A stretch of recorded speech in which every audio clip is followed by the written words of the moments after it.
Good evening. This is Radio Free Mormon. Well, this is my 400th episode, believe it or not. Yes, episode 400. And I wanted to celebrate it by not only having back my favorite co-counsel, Kolby Reddish, but also we're going to once more pick up where we left off, reviewing Austin Fife's Light on Truth letter. I think we're up to chapter 6 today. It's going to be a lot of fun. I hope you'll join us for this episode.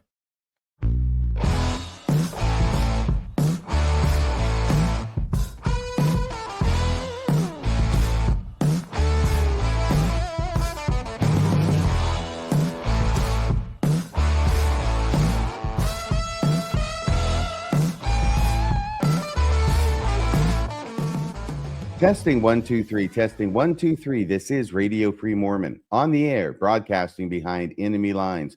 Tonight's episode is the made up Book of Mormon. It's going to be covering Austin Fife's Light on Truth letter, chapter 6, and this is Radio Free Mormon episode 400. Joining me on this evening show is Kolby Reddish, straight from his bedroom, and wearing flannel, surprisingly.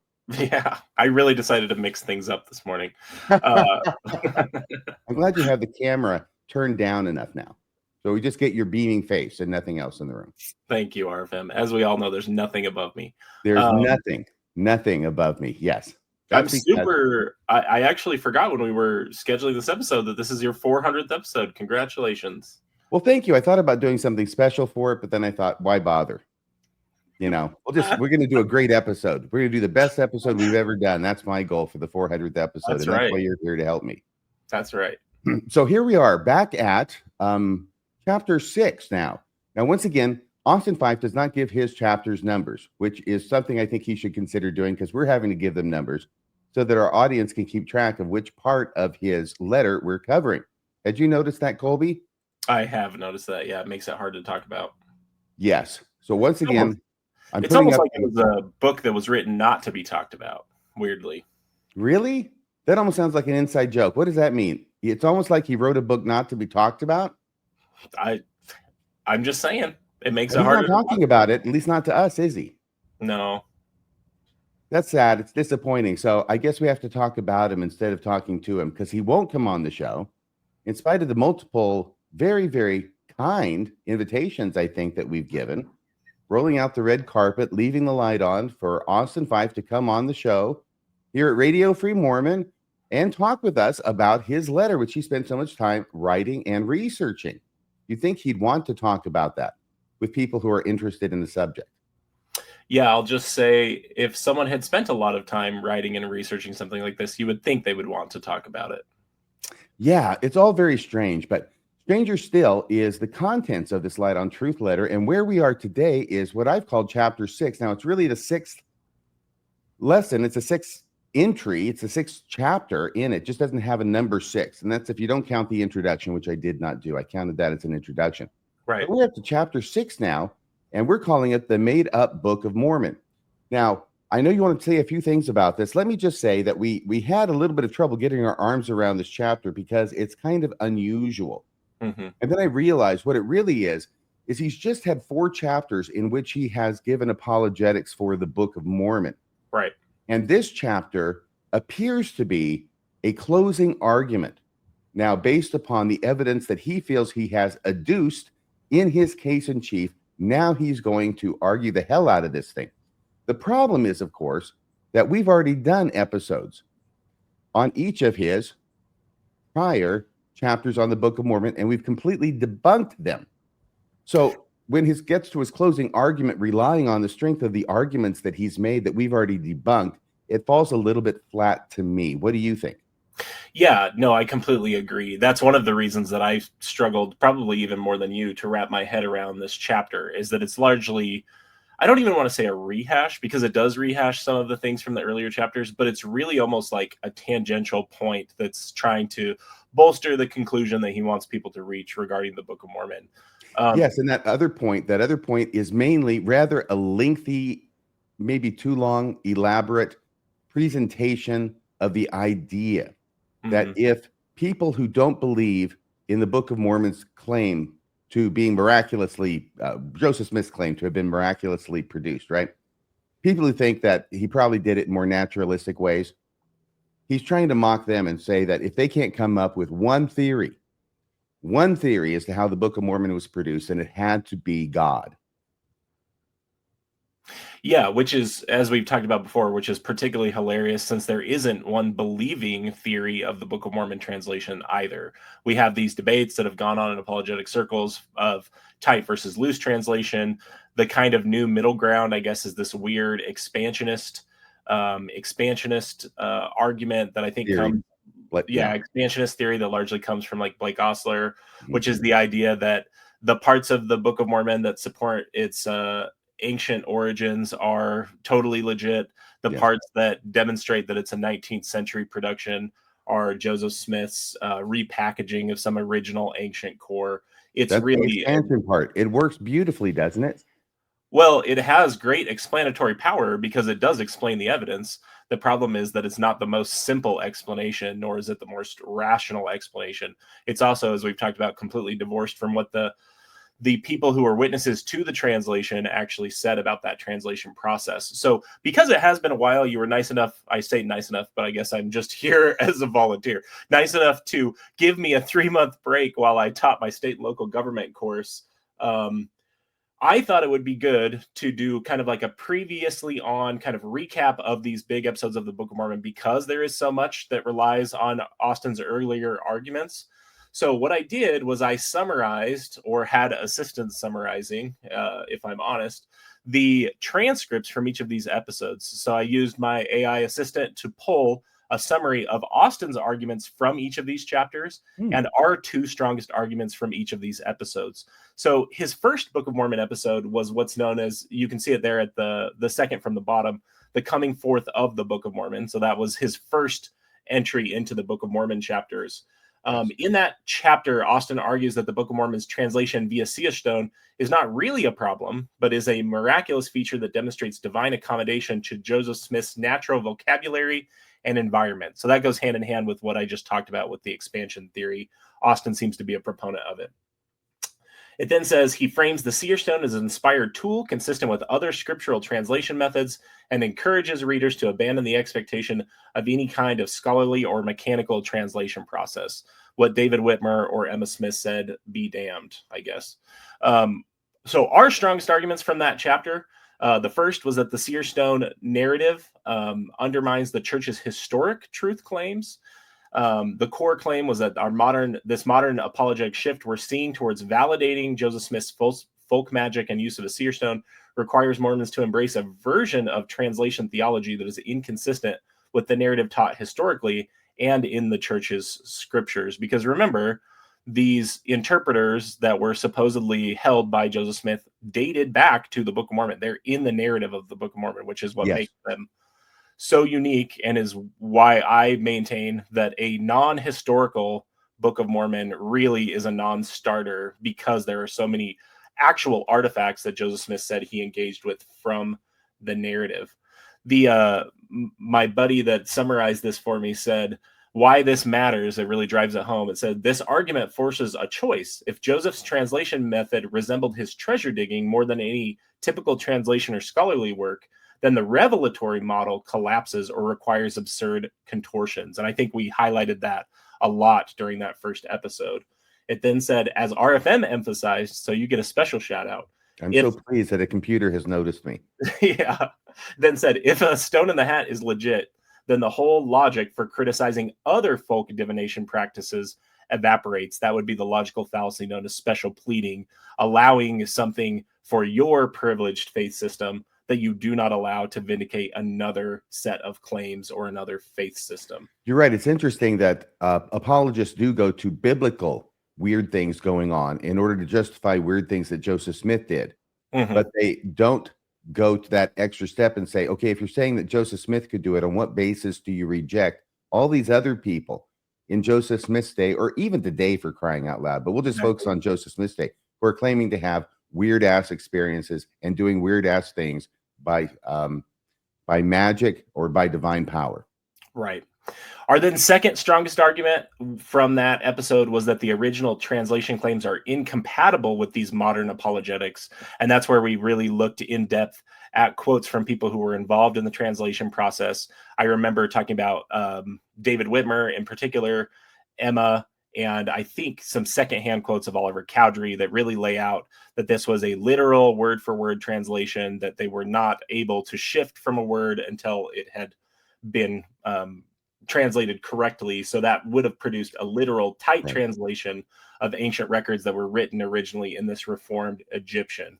Why it matters, the argument dismantles the apologetic fallback position of loose or conceptual translation. I'd also add it just demonstrates how ad hoc it is, that they don't care at all about what these witnesses actually said about the Book of Mormon translation, but they simultaneously want to use their testimonies of the Book of Mormon's legitimacy.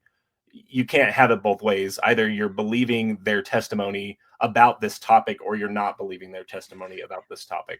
Right. You can't take one part of a witness's testimony and accept it as true and reject another part of the same witness's testimony and reject it as false without some independent basis for doing so. Right. Without just making it ad hoc, which they are unable to do. Then our second episode, does linguistics prove the Book of Mormon true? I was a big fan of this one because if you started it at the same time that you started the extended edition of the Lord of the Rings Return of the King, I think we timed it to be about exactly the same length, 4 hours and 20 minutes. So this was a really long episode where we You don't mean all three of the movies. I mean just Return of the King. Okay, just Return of the King, right? The third one, exactly. We so timed 4 hours and 20 minutes. We did it, huh? We timed it. You really did it. We timed it perfectly for when the ring is destroyed and Barad-dûr collapses, I think. And I want people to know that we have not been sitting on our laurels or on Austin's laurels or anybody's laurels. This has been 3 hours and 17 minutes for chapter 2. I can't see the time on chapter 1. It's probably good I'd faint. Chapter 3 we did was 4 hours and 20 minutes. That was the Return of the King. Chapter 4 we did came in just over 3 hours. And Can I Get a Witness? We kept it under 3 hours. It was an amazing performance on our part. But we have put a lot of time and effort and reading and researching into Austin Fife's Light on Truth letter. And, we're reading it more thoroughly and responding to it more fully and accurately than anybody else that I'm aware of. Yep, including people who have helped Austin sell it, I would just point out. Yeah. So in episode 2, just a summary of that one, Austin looked at evidence that supposedly championed the linguistic features of the Book of Mormon, including evidence of Hebraisms and Egyptian name parallels. It's always funny when they get to pick from both buckets for legitimate hits. And the presence of Reformed Egyptian. His argument was that this constituted compelling positive evidence of the Book of Mormon's ancient origins. He argues that Joseph Smith could not have fabricated these details, given how little was known about Egyptology and Hebrew studies in the early 19th century. The first argument that AI summarized from us as the top one was, I spent about an hour breaking down the Book of Mormon's claims about Hebrew and Egyptian relative to each other, their information density, if you remember that. That is an argument I'd been working on for a while before we did this episode, and they really lay out how they contradict reality. Specifically, Mormon 9 claims that the Nephites used Reformed Egyptian because it was more space efficient, than Hebrew. In reality, that is not the case. In fact, as we looked at certain examples, the opposite was in fact the case. And so why this matters in particular, this isn't just another anachronism. That's one of the things I really drove home in that hour of breaking down this argument, is this is an empirical claim about the Book of Mormon's existence. And so this one in particular must be literally true because it relates to how the Book of Mormon was recorded. And so if it is not literally historically true, the Book of Mormon cannot exist as we presently have it. Yes, so it wasn't literally recorded then. Right. This is really my attempt to search the Book of Mormon for falsifiable propositions for people who care about that element of critical thinking. It was a great insight on your part. It was the highlight of the series, I think. Oh, well, thank you. It was also my prime argument I was going to use in a potential debate about Book of Mormon historicity. But, some people are just too scared to defend the things they claim to believe in and make a living hawking.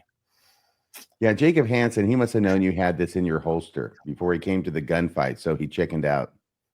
Yeah, and I've got another doozy that you and I have been talking about that we'll talk about some other day. But the second argument, and I think this one came from you, was that Joseph Smith chose Egyptian as a second language inside the Book of Mormon's narrative because it's originally written in Hebrew, and then you have this introduction of this blended form of Hebrew and Egyptian. And the argument was that Joseph Smith likely chose Egyptian as this second language to insulate the Book of Mormon against scrutiny, because at the time, Egyptian was the famously unknowable language. Champollion and his successors had not finished their work on the Rosetta Stone, and so we really didn't understand the way that Egyptian worked. And so, linking back to the first argument, the more extended one for me, the reason this matters is that if we're entertaining the two hypotheses, it's very clear that Joseph Smith had, or I'm sorry, the author of Mormon 9 had the same common misunderstanding that someone in Joseph Smith's with Joseph Smith's worldview would have had about the way Egyptian works, and it simply is demonstrably incorrect. Which is, by the way, that the incorrect idea was that Egyptian was a very compact language. It was ideographic, and one symbol or character or hieroglyph could stand for an entire sentence or paragraph of information. That was completely wrong. Joseph Smith was wrong about that. He was wrong about that in the Book of Abraham, and strangely, Mormon 9 is wrong about that as well. Odd, isn't it? Because Mormon 9 is talking as if it's Moroni or Mormon saying, the reason we're writing in Egyptian is because it's dense. And if we had enough space, we had enough space on the plates, we would have written in Hebrew, and then you would have had no imperfections. That's what it says, right? That's exactly what it says. If we would have written in Hebrew, it would have been perfect. But it also does this weird apologetic at the end of that passage where it says, but by the way, also the Hebrew has been altered by us also. So how they even knew what language they were speaking, the book really, when you really look at it closely, when you look closely, it almost falls apart under its own weight of these internal inconsistencies where it can't make up its own mind. Another one that I was just talking to Cami about this morning is the story of Korhor, where Korhor, is offering all these arguments from a rationalist, skeptic worldview. And then at the end of the story, he turns around and says, and by the way, I believed all these things because an angel appeared to me, which makes absolutely no sense no sense at all. No, you can't even. Anyways, I'll save that for a later day because that actually ties into this. And I want to hear about that because you know how brilliant the Book of Mormon is, how incredible it is. And I realized at one point that the only reason the Book of Mormon is brilliant and incredible is because I've invested so much energy in taking the dumbass shit in it and trying to invest it with more meaning than it actually has. Yeah. Anyone could do the same thing with any text. If people spent as much time studying 1984, The Great Gatsby, Grapes of Wrath, any of the pieces of great American or, from other nations literature, you would have the same types of powerful experiences as I've had with other types of literature I've read more than once. And I know that you have too. Yeah, I just got done reading On the Road by Jack Kerouac. That's an incredible read, and it's an incredible ride. I haven't read it yet. It's not like nothing else, and I won't belabor the point. But yeah, there's a lot of incredible stuff in here. And I will tell you that the most incredible writing, I think, is when on multiple occasions they get into a big town, they go into a jazz club, and they are sitting there grooving to the jazz. And this is back in the 1950s. This came out in 55. It's written about 47, which I mean is it's cast in 1947, then again in 1949, but still same general time period. And this author, in addition to all the other great stuff he does, he describes these musicians playing jazz in a way that I have never, ever even come close to seeing before. I would have just said they played this song and then they played that song and then we split. But no, he spends pages describing what they're doing in amazing ways and ways that make me appreciate jazz in ways I've never done before. Oh, yeah. Without even hearing, this is just words. Right. And great fiction can do that. I mean, he kind of has a troubled past, but something you and I have shared as an interest is the fiction of H.P. Lovecraft. And H.P. Lovecraft is able to do the same, well, I can't say the same because I haven't read the book you're talking about, but he's able to conjure pictures in your mind and make you feel this feeling of dread and the fear of the unknown through prose that is, I think, a real gift because it's something I definitely don't have. Yes. And I'm not even going to quote H.P. Lovecraft here. I'm not going to do it. That is not dead which can eternal lie. And with strange aeons, even death may die. Even death may die. Yeah, that's my favorite H.P. Lovecraft quote. That's from and the other thing is that that it's the greatest blessing to man and their sanity. Obviously, I can't remember this one word for word right. The greatest blessing to mankind is the inability to correlate the contents of their own mind. That's right. I remember you shared that on an early episode of RFM when I was first listening years ago. Oh, no, I'm repeating myself. No, it's good. It's okay. Good. Next. Okay. Episode 3 is we talked about the witnesses. So that one's actually at the top, but I think it was actually episode 3. So maybe we did them slightly out of order. I'm not sure. But in this one, Austin. Episode 3? It's going from the bottom to the top. It's not going from the top down. Yeah, I think the witnesses, maybe we covered it out of order. I don't remember. But anyways, in the witnesses chapter, and then we'll do the archaeology one, Austin contended that the testimonies of the Book of Mormon witnesses are credible and enduring, pointing to their lifelong refusal to deny their statements even after leaving the church. He framed their witness accounts, especially with the combination of spiritual and physical testimonies, as strong collaborative evidence that transcended an ordinary religious experience. Our arguments in response, again, as a recap, were that the witnesses contradict themselves and each other, and that this revisionist history is documented in real time. We talked about Martin Harris's admission in 1838 that neither he nor the 8 witnesses saw the plates physically, but instead saw them with their spiritual eyes, not their natural eyes, and were persuaded to sign those statements. These are contemporaneous accounts by multiple observers, not late third-hand recollections. The reason Martin Harris really kind of gave away the farm in Kirtland, didn't he? Yeah, that's a funny turn of phrase for that guy. Yeah. It is. You're right. Yeah. That's why I laugh at my own jokes. I don't get them until like 3 seconds after I say them. Yeah.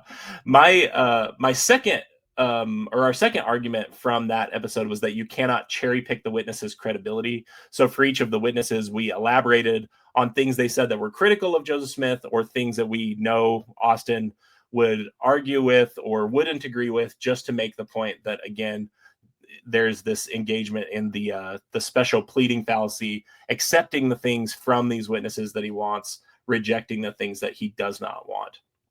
And so that really like Emma. We'll take Emma. We'll take her for what is it? He picked up where he left off without having anything read back. Right. We'll take Emma for he couldn't even compose a good letter. We used to not mention Emma talking about she would sit there and dictate for hour after hour with his face in the hat, right? We used to omit that, but now we're including that, but we're still omitting her saying that Joseph Smith never practiced polygamy. Exactly. Yep, they do that all in the same statement, by the way. And the same like 2-page statement. So this argument that just like, oh, it was just forgotten what happened to the seer stone. That's bullshit. When you're selectively cherry picking from a source that is that small to correlate your narrative, to pick which parts of the narrative are going to be part of your version of it, you are absolutely engaged in willful behavior in how you tell that story. And we'll return to that because Austin returns to that in this chapter number 6, where he tries to do the same thing with Harold Bloom. Our last episode, or the last one I wanted to recap, was the Archaeology Proves the Book of Mormon. That is where you laid out a lot of great evidence on Nahum being in the wrong place. Joseph Smith's, I don't even want to say likely, but Joseph Smith's potential ability to understand the difference between Arabia Felix and how that may have played into Bountiful, as well as their travels in the Book of Mormon, in the early chapters of the Book of Mormon, through the Middle East. We also talked about Nahum. This is the one where we caught Austin misrepresenting literally every single significant fact about Nahum according to his own apologetic rehash of material from Scriptural Central. And yes, if you're wondering, I will never let him forget that, because literally every fact can be wrong, but his conclusion won't change. And I think that says a lot about the epistemology and the methodology that went into producing this book. Well, that happened with Jacob Hansen too. Didn't he put out a video recently that we did an episode on where he was talking about the Abraham Egyptian materials and pointing to a page and saying, look closely. Now, if this were Joseph Smith's handwriting, That would be a real problem. Yeah. But since it's not, everything's great, and the Book of Abraham's true. And then you pointed out, actually, Dan Vogel and you, Mhm. and then I pointed out that it is Joseph Smith's handwriting. On guess that what? exact page, like literally on that exact page, while The he's page he was talking about showing, it. that It's Jacob also Hansen worth was showing, but he changed his opinion. He changed his conclusion once he realized that, didn't he, Kolby? He sure did not. It's also worth noting that in our and this was separate from our Light and Truth letter, but they've kind of run at the same time. Another of our episodes that we did responding to Jacob Hansen, which was a response to Jacob Hansen responding to us, he said that he was going to do a future video about more of those Book of Abraham arguments, because we talked about those in a subsequent episode as well, the whole look closely ordeal. Yeah. Haven't seen that video, so I'm sure he's hard at work on it, and I'm sure he'll use his normal level of care and caution in talking about our arguments. Yes, I'm looking forward to that. Did you cover everything here that we've done leading up to chapter 6? I did. Thank you for giving me time to recap. I just thought, since it's been about 3 months since we covered the Book of Mormon episodes, and I was the one that needed to have us take a break, I thought it would be good to orient people in where we've been along this journey. I'm glad that you did, because he's going to refer back to these as if he has slam dunks in these episodes or in the chapters that he did. And these episodes that we did show, no, he's been airballing it the entire time. It's not even hitting the rim, not even the backboard. Yeah, he's on a completely different field. He's not on a basketball court, I would say. This is what his 6th chapter looks like. It has the curious title, Evidence for Critical Theories. But regardless of the title, I think the made-up Book of Mormon is much catchier, and that's the title for our show on this chapter. You were going to say? I just also have to say the evidence for critical theories, and I get that he's gone through and given his own evidence of the Book of Mormon, but even the title of the chapter, according to Austin, is just a clear shift of the burden of proof. It's saying if you can't explain where this came from, this is an analogy I've used to explain this before, including in this series. That's the idea of, like, how do we determine if this is a fraudulent or real silver certificate? It doesn't matter how many things are right if you have one dispositive thing that's wrong. And so I just want to note, before we get into this, that the title itself is a shift of the burden of proof. The fact that I can't explain where the Book of Mormon came from in every detail does not mean I then have to accept the miraculous claims about the Book of Mormon. That's just ridiculous. They don't do that for any other faith system, and we shouldn't be required to do it for theirs. It's a good point, Kolby, but I think you just need to pray about that silver certificate. I'll do it. And if you do, God will reveal to you that it is a real silver certificate with real silver backing it. And that's, you can take that to the bank, or maybe you can't. I don't know. Well, you can, but you may get a surprise. Yeah. So he starts with a quote from Lynn McMurray. It says, "The Book of Mormon is the knot at the end of my faith rope." I say that name like I know who that is, and I don't. But it's a very common expression. It's a common phrase, right? And it's what I see over and over again. It's what I've seen from Jim Bennett in some presentations that he's made. It's what I'm seeing from Austin Fife here. And the idea is, yeah, we may get our arguments shot down all over the place out here on the battlefield. But when we're in retreat, if we can make it to the Book of Mormon, then we're safe. Because the Book of Mormon is where we put our back up against the wall and we make our final stand with the Book of Mormon. And the problem is that, as we've shown in these last few episodes, and as we're going to continue to show today, the Book of Mormon does not give you cover from enemy fire. It simply is not the bulwark that apologists and members of the church consider it to be. So I don't know. I was going to read a lot of this. A lot of the stuff that he says is just so, it's kind of inane, and it's not well structured in this particular chapter. Oh, instance, can I read it then? Because please.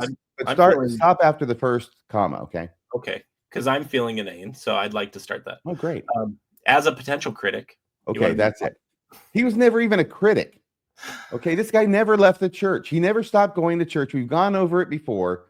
So he has to content himself with referring to himself as a potential critic. I could have been a critic. I could have been a contender. I could have been a contender. I could have been somebody. That's right. Instead of a nothing, which is what I am. Instead of a bum, which is what I am. Let's face it. I think that's Terry Malloy. As a potential critic, go ahead.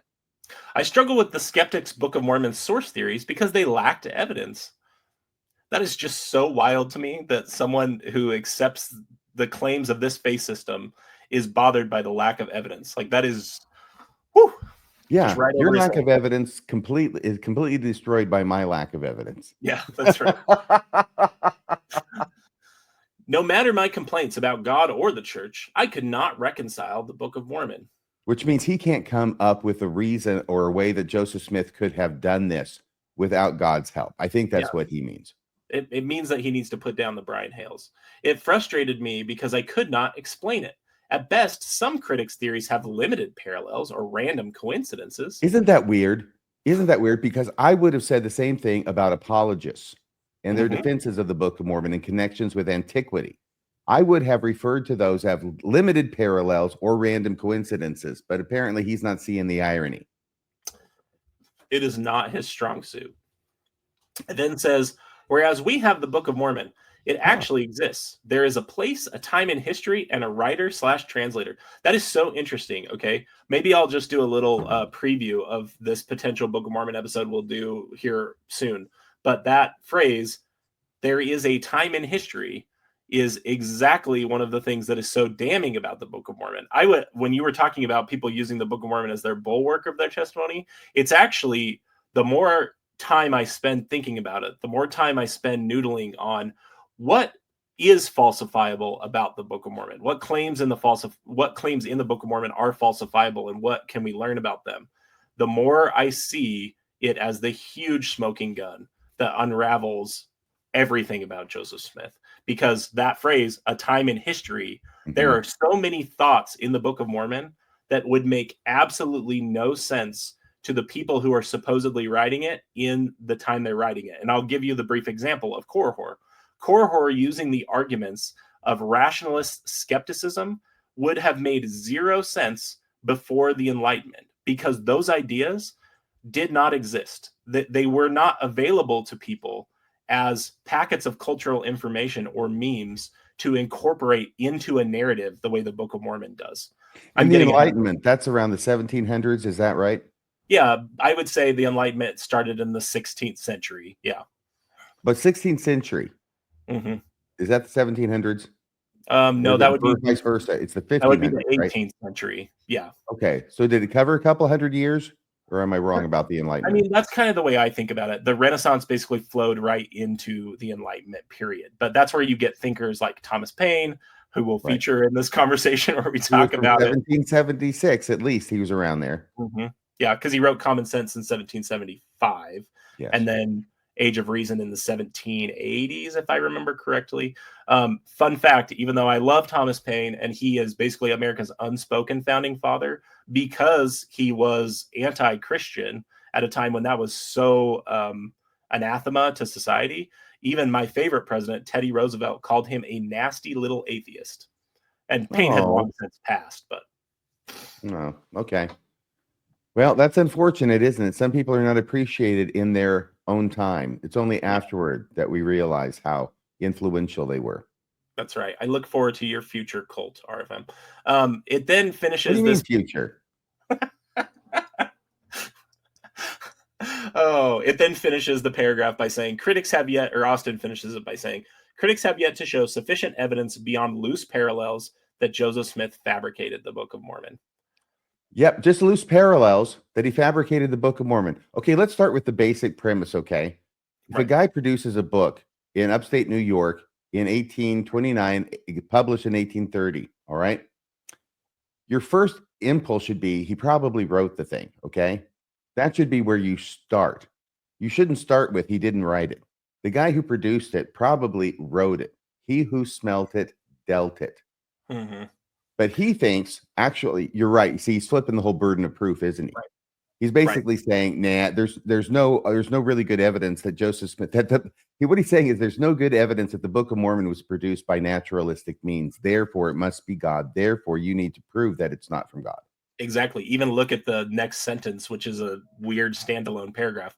He says the uncomfortable truth for critics is that no negative evidence supports their theories of how Joseph Smith created the Book of Mormon. So let me pause and just correct. Other than the Sermon in the Mount in 3rd Nephi, I think he has a point, don't you, Kolby?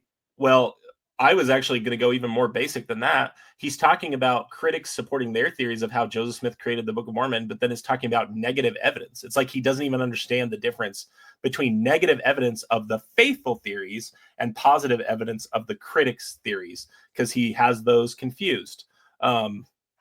Just a pro tip: if you're going to write a book about evidence, maybe understand how it works at even a cursory level. You're right. It is. He says the uncomfortable truth for critics is that no negative evidence supports their theories. No negative evidence. Yeah. I think he may have gotten lost in the words. The words got in the way. Yeah, whoopsies. But yeah, you can see in the way that sentence is written, even if we corrected it, that he's shifting the burden of proof. Yes. Right. Yeah, that no negative is itself a double negative, isn't it? Yeah, and one of the things that really irritates me about this argument of where is the evidence against Joseph Smith is that we have examples from Joseph Smith's lifetime where he was modifying historical records and was modifying the evidence.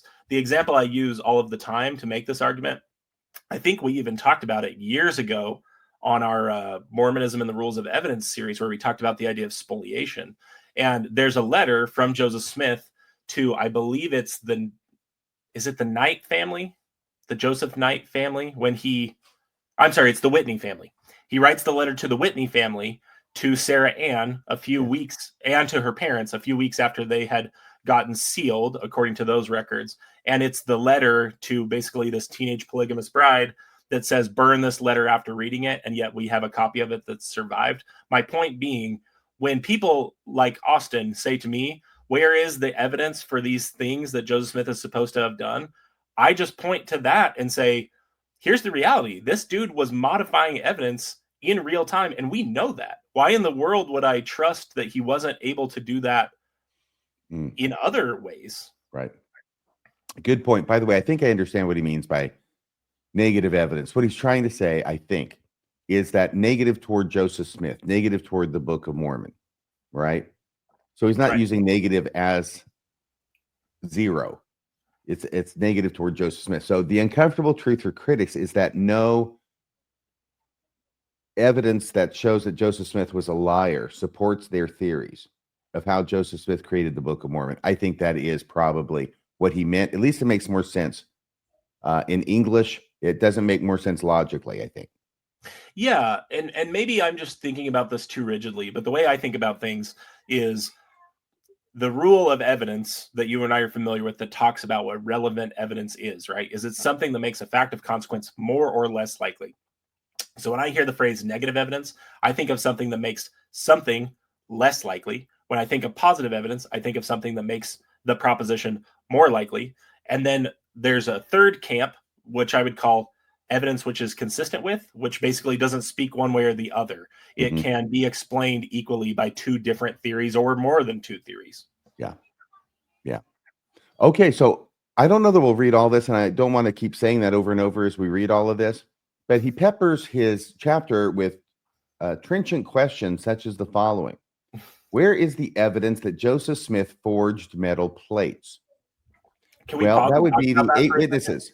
That would be the 8 witnesses. I mean, really, this is the whole thing. Like, if you take the Book of Mormon out of the equation, then there's no evidence. Well, there still is, but their argument is there's no evidence that Joseph Smith could do any of these things except for the freaking Book of Mormon itself, right? The Book of Mormon proves that he could do all of these things, and yet you're not supposed to look at that, right? You're not supposed to look at the Book of Mormon as proof either way, because that's the subject under discussion. Right. No. The Book of Mormon tells us a great deal about Joseph Smith, just like any book tells us a great deal about its author, sometimes even when they're not trying to tell you what it is you're learning about them. Yeah, the other thing that's very irritating to me about this question, and you're absolutely right about that. The Book of Mormon is like I talked about, the smoking gun to consider where it came from and how Joseph Smith did it. But the other thing that's so irritating to me about this question is, where's the evidence that Joseph Smith forged metal plates? I don't know. How about the fact that during the time that the metal plates were supposedly produced or he received them, his father was running a cooper's shop. Like, the plates were literally hid in a cooper's shop at one point. and I think hid in the rafters, and people were searching under the floorboards. But the point Is is, a Cooper a barrel maker, including the metal bands around it?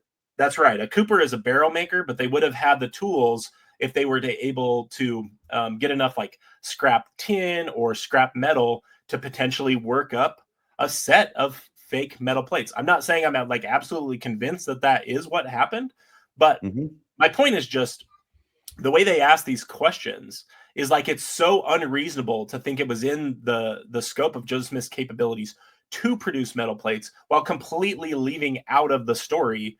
And by the way, his father had like this rudimentary, wood and metalworking shop that they were at that exact time period. Yes. The other thing is it's very easy to forget how small these plates are.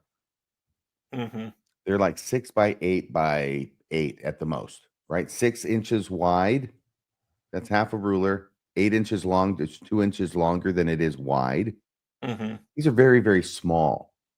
So they could be made by scraps. I know that Dan Vogel's very much in favor of the idea that Joseph Smith did come up with a makeshift set of plates to permit limited viewing by the witnesses. Metcalf, on the other hand, Brent Metcalf does not believe that Joseph had any plates at all. And I would agree with him. I don't think that he needed plates for witnesses to see plates. Okay. That's where I would fall too, is that I think Dan's thoughts on it are interesting. I think the collaborative, improvisational nature of spiritual experiences, particularly in the burned over district at this time, I just don't think I need that. I don't think I need that fake plate hypothesis to explain these people's experiences. So I would agree with you.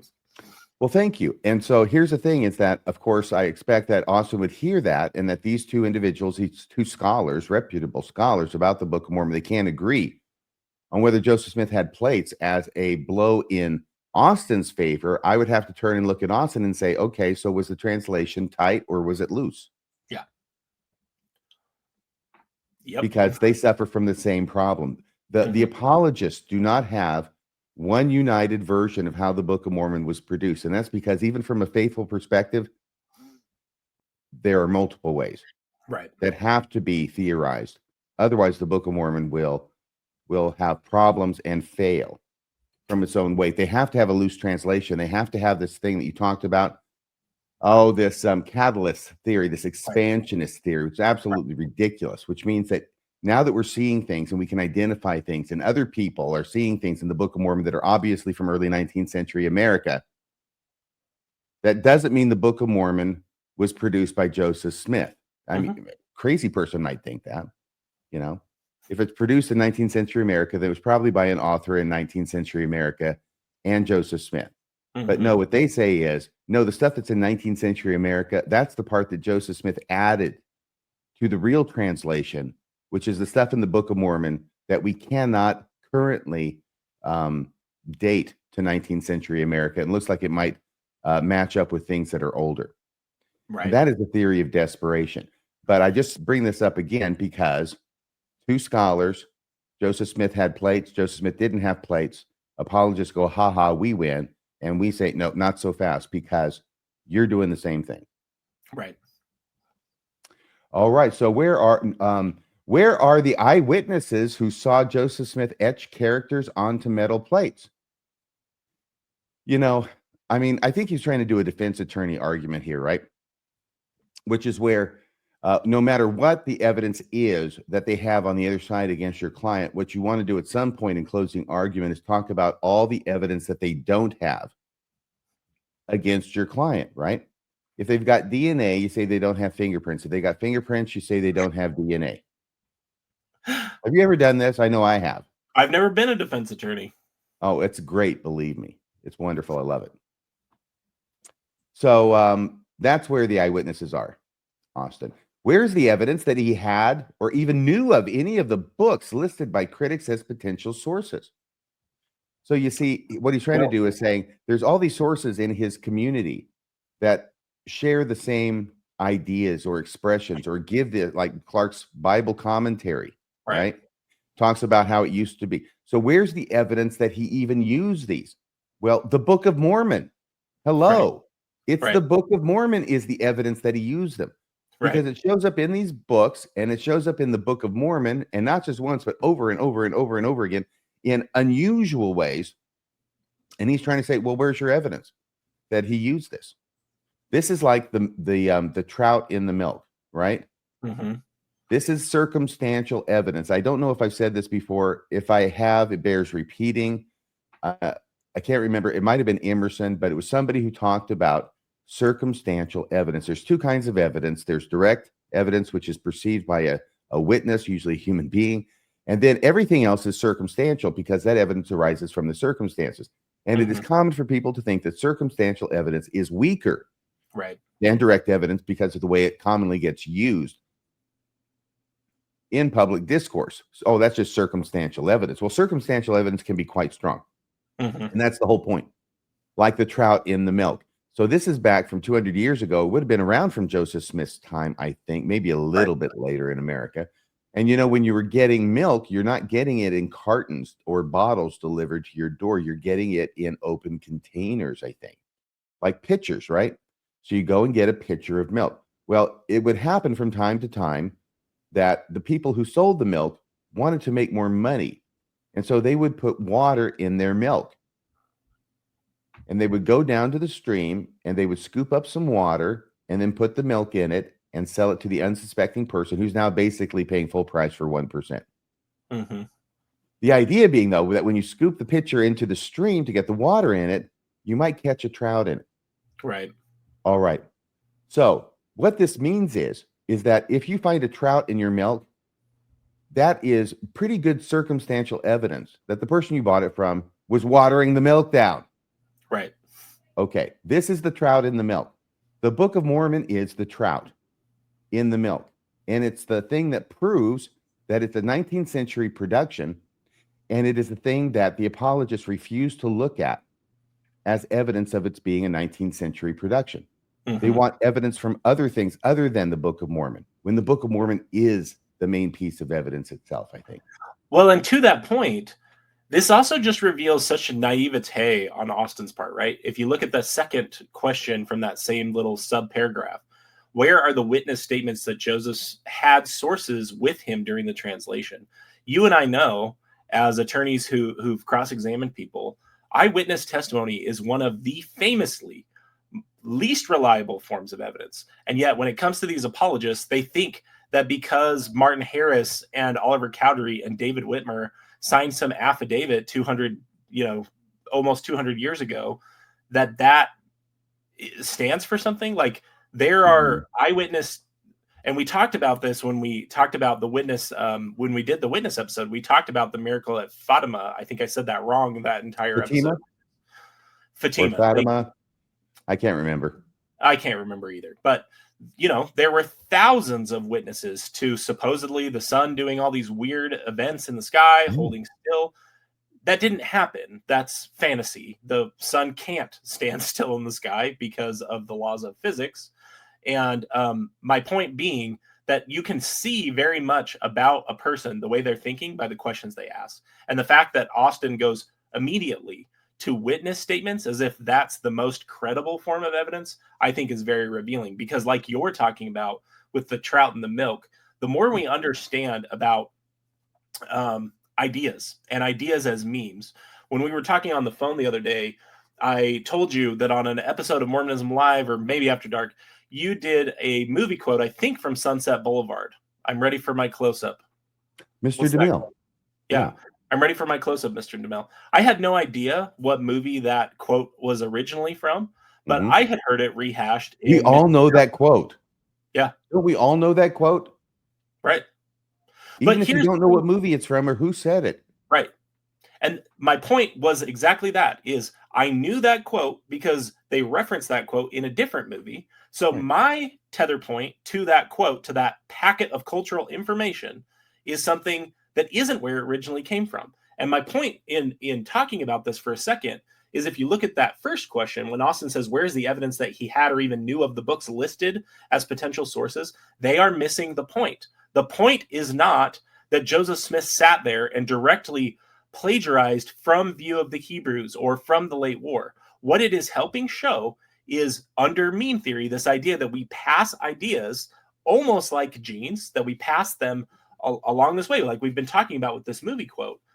Joseph Smith wouldn't have had to know that those ideas came directly from Ethan Smith or from the people that he was incorporating their ideas into his narrative, because that was the water he was swimming in. It's important to remember how close the burned over district was to the Erie Canal and how that played into this being just a hot pocket of different ideas being exchanged. And when apologists are expecting like a signed statement from someone saying Joseph Smith was sitting there cribbing from this, they ignore two things. The first is that that's not the way reality works. And the second is that these people, and you and I have talked about this with Bill Reel, these people really sincerely believed in Joseph Smith's calling and capabilities.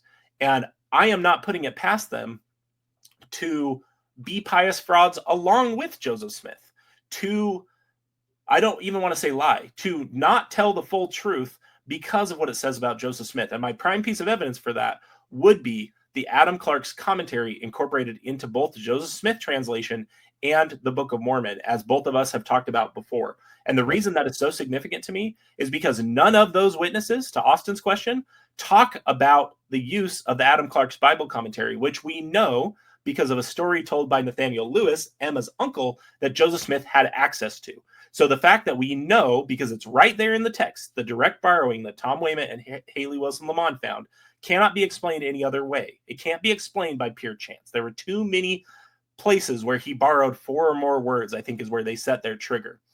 And my point is, when you see that, and then you know that those witnesses didn't say anything about that being incorporated into the Joseph Smith translation or the Book of Mormon, it explains why they may not have left statements that Joseph Smith was using sources. Sorry, that was kind of long, but I wanted to answer those questions because I think they reveal a lot about the way Austin thinks. Yeah, and it's a great point. And even if you're not into the Adam Clarke Bible commentary theory yet, the Bible, Joseph Smith had a Bible when he was translating the Book of Mormon. Right. Even Hugh Nibley agreed with that.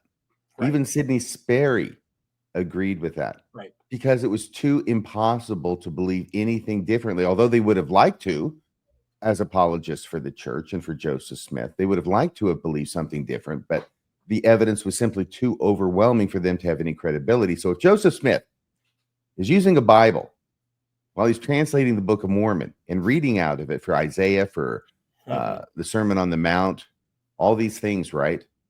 And none of the witnesses mention it because they don't. In fact, Emma goes far enough as to say he didn't have any books or manuscripts with him. Right. So, 2 lines before she lies about not being involved in any of his plural marriages, for what it's worth. Yeah, I think so. I think they're keeping up the game. And the game is that this is a miracle, which they really believe it's a miracle. But they see he's using the Bible, which Hugh Nibley agrees to, but we're not going to mention it because we don't want anything that we say to detract from the miraculous nature of this book and keeping people from reading it and joining the church and going back to the celestial kingdom. Mm-hmm. All right. He says, what evidence is there that Joseph Smith had access to ancient maps of Arabia? Now, this is something he talked about earlier in one of his other chapters. We've already covered this, okay? So here's where he's like taking a victory lap around the field with his closing argument saying, look at all these incredible things that I just proved in my last 4 chapters, and we've already blown those to smithereens. So this is where it kind of falls flat. If you want anything more about the ancient maps of Arabia, please go back and listen to the one about, that's archaeology, isn't it? That's in the archaeology episode. And I'd also just say, like I just said about the potential sources, remember that our argument is not Joseph Smith was sitting there with these maps of Arabia. It's laying out that these things were available to be known. And once you can point that something was available to be known in Joseph Smith's milieu and in his area, you don't have to establish this like complete chain of custody with who gave Joseph Smith the information. The idea is, if we're thinking rationally, we're looking for the most likely explanation. That's the whole idea of Occam's razor, right? We don't want to unnecessarily propound entities. And a guy hearing about Arabia and how it may look from other people is going to be far more likely than the miraculous claims in every single instance. The other thing that's very important as people go back and look at that archaeology episode, if they're interested, is the apologists constantly overstate the Book of Mormon's level of how impressive it is, not just like theologically, literary wise. They do it with its specificity on the traveling through Arabia also. It's really not that impressive to say, I headed a certain direction and then I headed to the sea. And if you actually get down into the details of what they said, it's really not that hard to imagine that someone in Joseph Smith's world could have figured that if they're going to take a sea boat travel, that they needed to go to the sea. It's like they are so dumbfounded at the most mundane hits, for lack of a better term, for Joseph Smith, that it just kind of boggles my mind sometimes. Yeah, that part of the Book of Mormon, it indicates it was written by a person who looked at a map of the Red Sea and of Saudi Arabia and of Jerusalem and plotted out a journey looking at a map. The reason I say that is because if you actually get on the ground there, you find out that pathway could not have been traveled by Lehi or anybody with or without camels, because he cannot travel from the north part of the west coast of the Red Sea, down Saudi Arabia. You can't travel down the coast there because there are mountain ranges that come marching down from the interior into the ocean, thus effectively blocking people from going along the coast for any period of time. Or and the yet that's what borders it of the Red describes Sea. the Book of Mormon peoples is doing. And that's why I suggest that it looks more like it's written by somebody who looked at a map than somebody who was actually there on the ground. Right. Okay. Well, and also notice he says, what evidence is there that he doesn't say, what evidence is there that there were maps of Saudi Arabia in Joseph Smith's day? Because we've already pointed that out. Boom, boom. And he knows about that. So he changes it. He says, what evidence is there that Joseph Smith had access to ancient maps of Arabia? See, he says had access because he already knows they exist, but he's not going to tell you they exist. Yeah. That's playing dirty pool. It's also just one of the silliest questions ever. Like, how, when someone is asking you for evidence, maybe pause for a second and think about what would that evidence even look like? How would anyone 200 years on, or almost 200 years on, establish that Joseph Smith had access to ancient maps of Arabia? Like, what would that even look like? Are they expecting like a browser history, a library card? You're talking, but you're muted, so I'm just going to keep going. No, somebody else would have to write down, either he or somebody else sitting there saying, I was just, pulling out my maps of Arabia the other day and looking at them. But you and I both know, even if that was there, we know exactly what would happen. They would run apologetics about how that journal entry, we can't really trust that journal entry. It was a scribe who wrote it. Joseph Smith rarely wrote his own journal entries. You're right. Those damn scribes.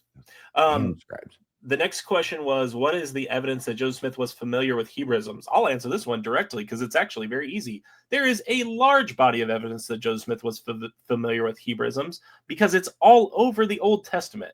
Austin and Joseph Smith lived in an area where there were religious revivals going around all of the time, and these Hebraisms that you try and hang your hat on are not nearly as impressive as you think they are. He's usually talking specifically of chiasmus. You blew apart the granddaddy of all chiasmus, Alma 30, is it 36 or 37? Yeah, 36. 36. Again, chiasmus is all over the Old Testament. It is a legitimate Hebrew writing style, but where the Book of Mormon is written as a response and a kind of apologetic for the Bible, it should be entirely unsurprising to people like Austin that it uses writing styles that are in the Bible. Joseph Smith did not have to have the knowledge that the term was called chiasmus to know how to write in chiasmus. Yeah. And I find that when I'm dictating myself, I end up speaking chiastically because I will repeat things that I've said. And a lot of times I'll repeat it reverse order. But if I repeat it just once, that's a simple parallelism. And that's a Hebraism as well.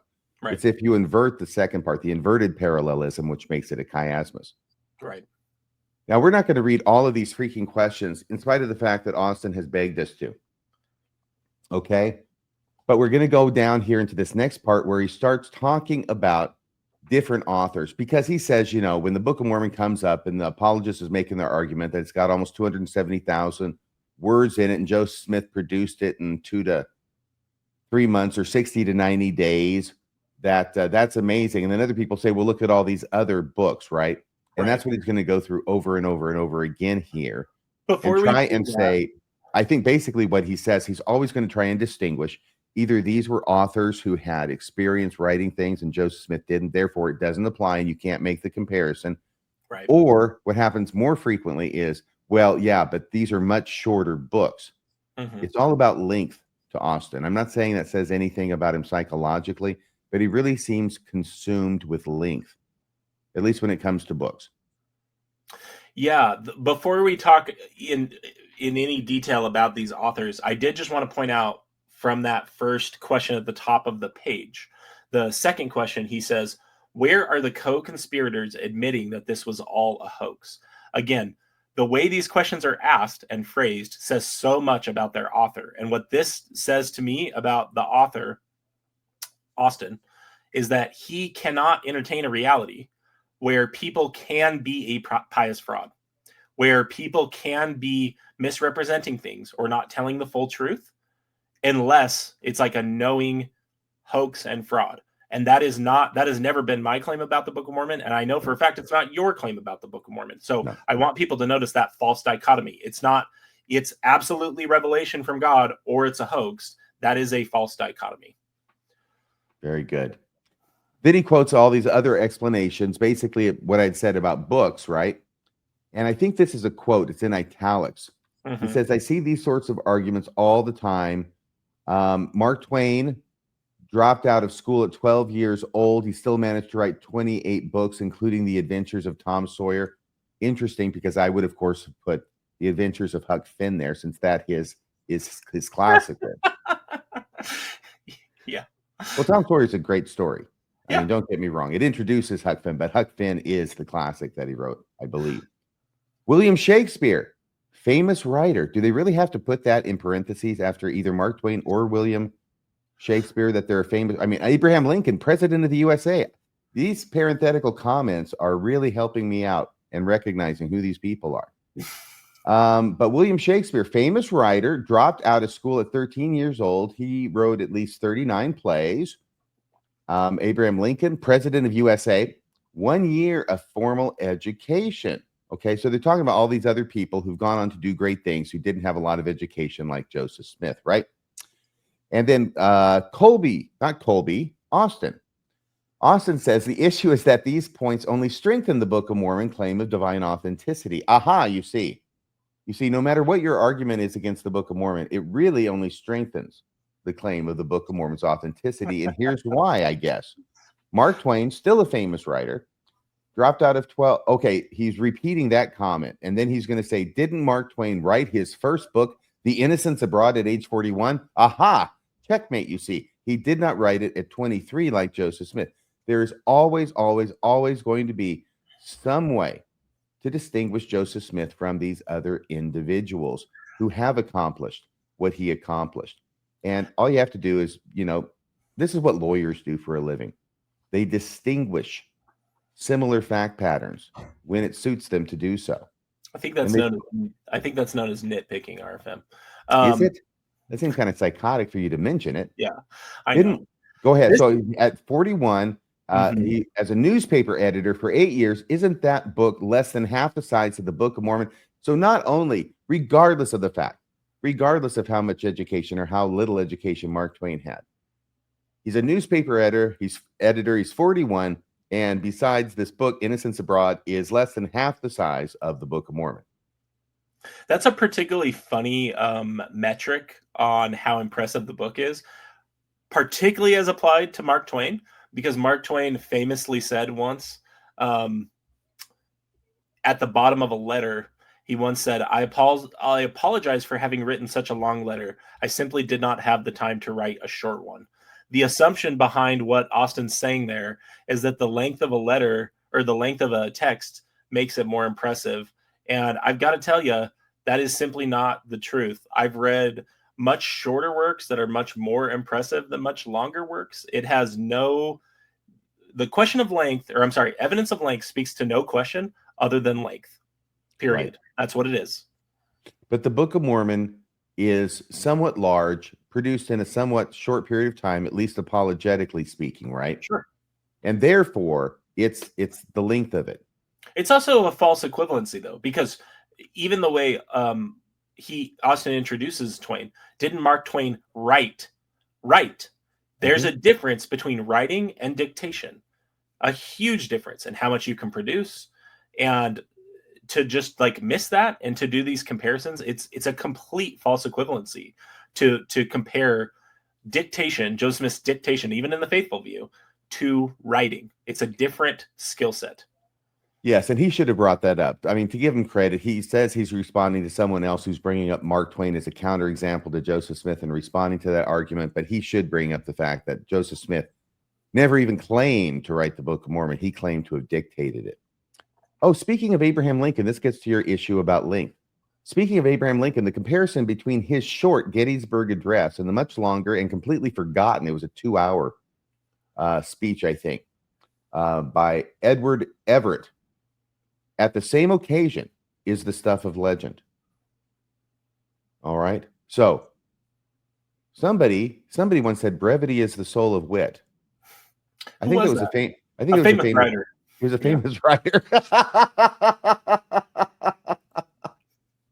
And he goes on, and Shakespeare aren't plays significantly shorter in word count than the Book of Mormon. Well, yes, they are. I wonder what happens if you put them all together. Oh, aren't Shakespeare's plays an average of 22,595 words? You know what the stat is that's jumping out at me that he's not mentioning is all of them together. Mm-hmm.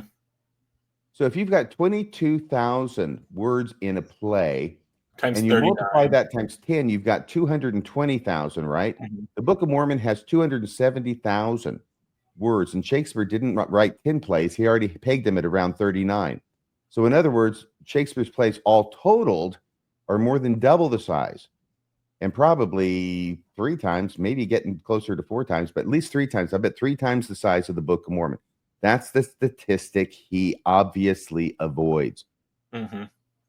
And also, did Shakespeare write plays in one draft? Well, he doesn't know. I'm not sure we know at this point. But of course, it's the one draft thing. That's part of the myth.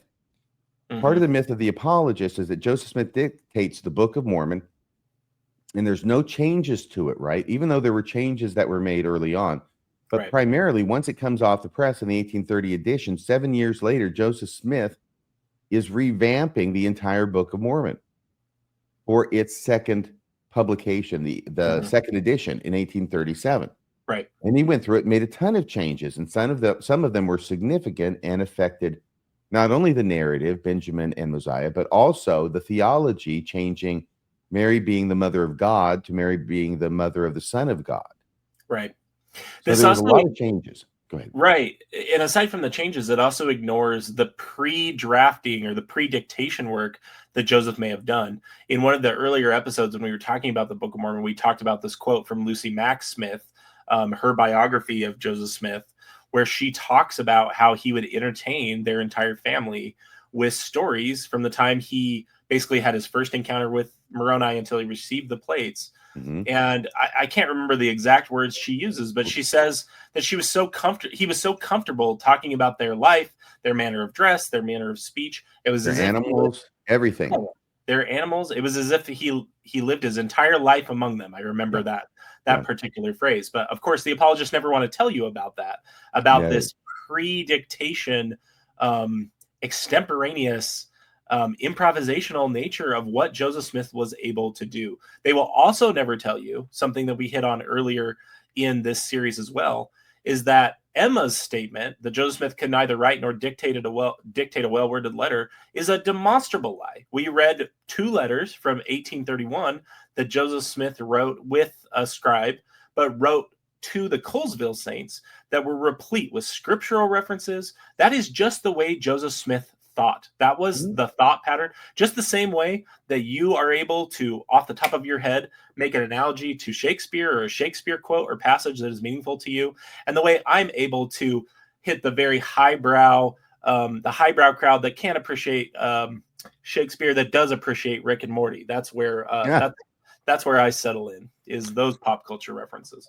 By the way, I do have to say something more about Shakespeare. It's a brief comment, but you know his line about the Book of Mormon's line about that Lehi says he's dying, he's going to go to the undiscovered country from whose born no traveler returns. He doesn't say exactly those words, but close enough that lots of people have said this sounds a lot like Hamlet's soliloquy in Act 3.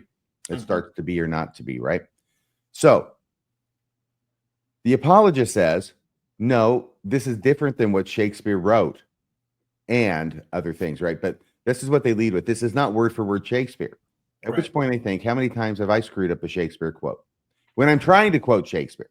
Right. And a perfect example of that, when we were talking about movie quotes and memes, is the famous one from Empire Strikes Back. Everyone quotes it as, Luke, I am your father. That is not the quote. The quote is, no, I am your father. Rather than Luke, I am your father. But people just changed it over time, and most people would know it as Luke, I am your father. So there you go. Just because a person misquotes Shakespeare doesn't mean they're not trying to quote Shakespeare, or that's not the original source for the idea that's coming to them.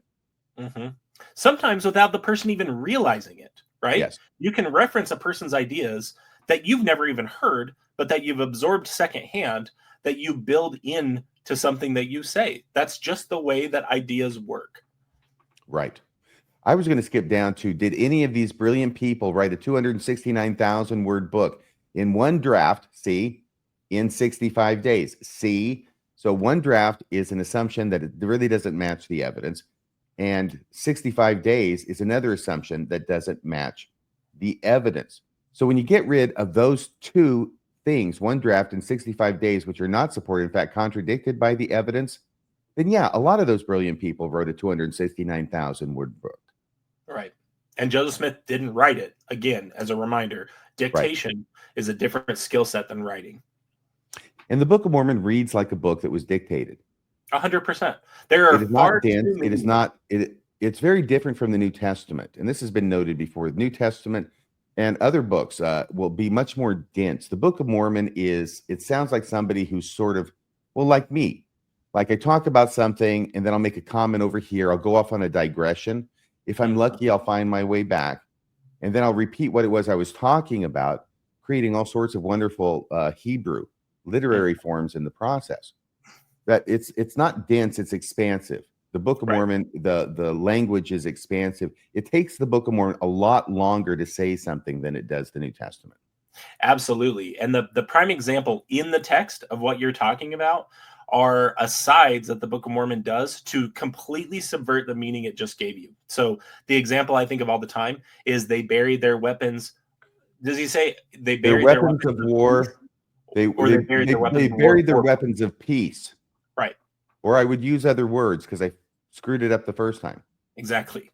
They buried their weapons of war for peace. For peace. Yeah. That's a complete, that is inexplicable in writing, particularly when you're buying the narrative of the Book of Mormon's creation, that you have Mormon and Moroni transcribing older records, because that doesn't come from the Plates of Nephi section, supposedly, right? That comes from the later section that was an abridgment. How in the world does that make sense under that model, while it makes perfect sense in the oral dictation model? Because we do that when we're speaking, and the example you gave, all of the time, where we misspeak and then we say what we really mean. And what does that look? I mean, we're talking about an ideogram in Reformed Egyptian that is going to be interpreted to mean at least that sentence, if not the entire paragraph, okay? Right. Because that's Joseph's modeled translation. So what does the Reformed Egyptian glyph look like that says we buried our weapons of peace versus the glyph that says we buried our weapons of war for peace? No idea. Can you imagine how many glyphs you have to have in this language? It'd be like infinity. Yeah. It's weird. It's almost like the guy who wrote it had no idea how languages work. It is amazing. Same guy who wrote Mormon 8. Is that correct? Or Mormon 9? Mormon 9. Mormon 9. Oh, that was me. Right. The question. Did any of these brilliant people write a 269,000 word book in one draft in 65 days? Well, yeah, other than me. I did that, except I actually dictated it. I did it the way Joseph Smith did it. And I did it in less time, and I did 100,000 more words than Joseph Smith. And here's the show where I talk about that. Go check it out if you haven't already. I'm going to be presenting on this at Sunstone. I beat the Book of Mormon challenge. That's the brilliant mind that you're looking for, Austin. I'm the brilliant people who did this, okay? You're better than that famous writer. That famous writer. I'm a famous talker. I'm a talker. So now he goes to William Faulkner. As I lay dying, had to read that in high school. Have no intention of revisiting it here. On the road. They got on the road on here. Of course, it's a short book, right? Therefore, it doesn't really compare to the Book of Mormon because the Book of Mormon is large. Dr. Jekyll and Mr. Hyde. All of these books written in short periods of time, and he wants to distinguish it, right? These people, they were authors. They had an education. They're much later in life. All these things. Did any of these authors have limited formal education and write a 269,000 word book in one draft in 65 days as their first published work? Notice how many facts he has to introduce into that question in order to avoid any of these other writers qualifying. Right. And he still has one draft in 65 days. Right. He says something about Brian Hales. Could you read that? Can you see that? Brian Hales, I have it marked in highlight. Yes, and I'm reading Austin's words because I very much do not agree with this. Brian Hales offers an excellent comparison of authors to Joseph Smith.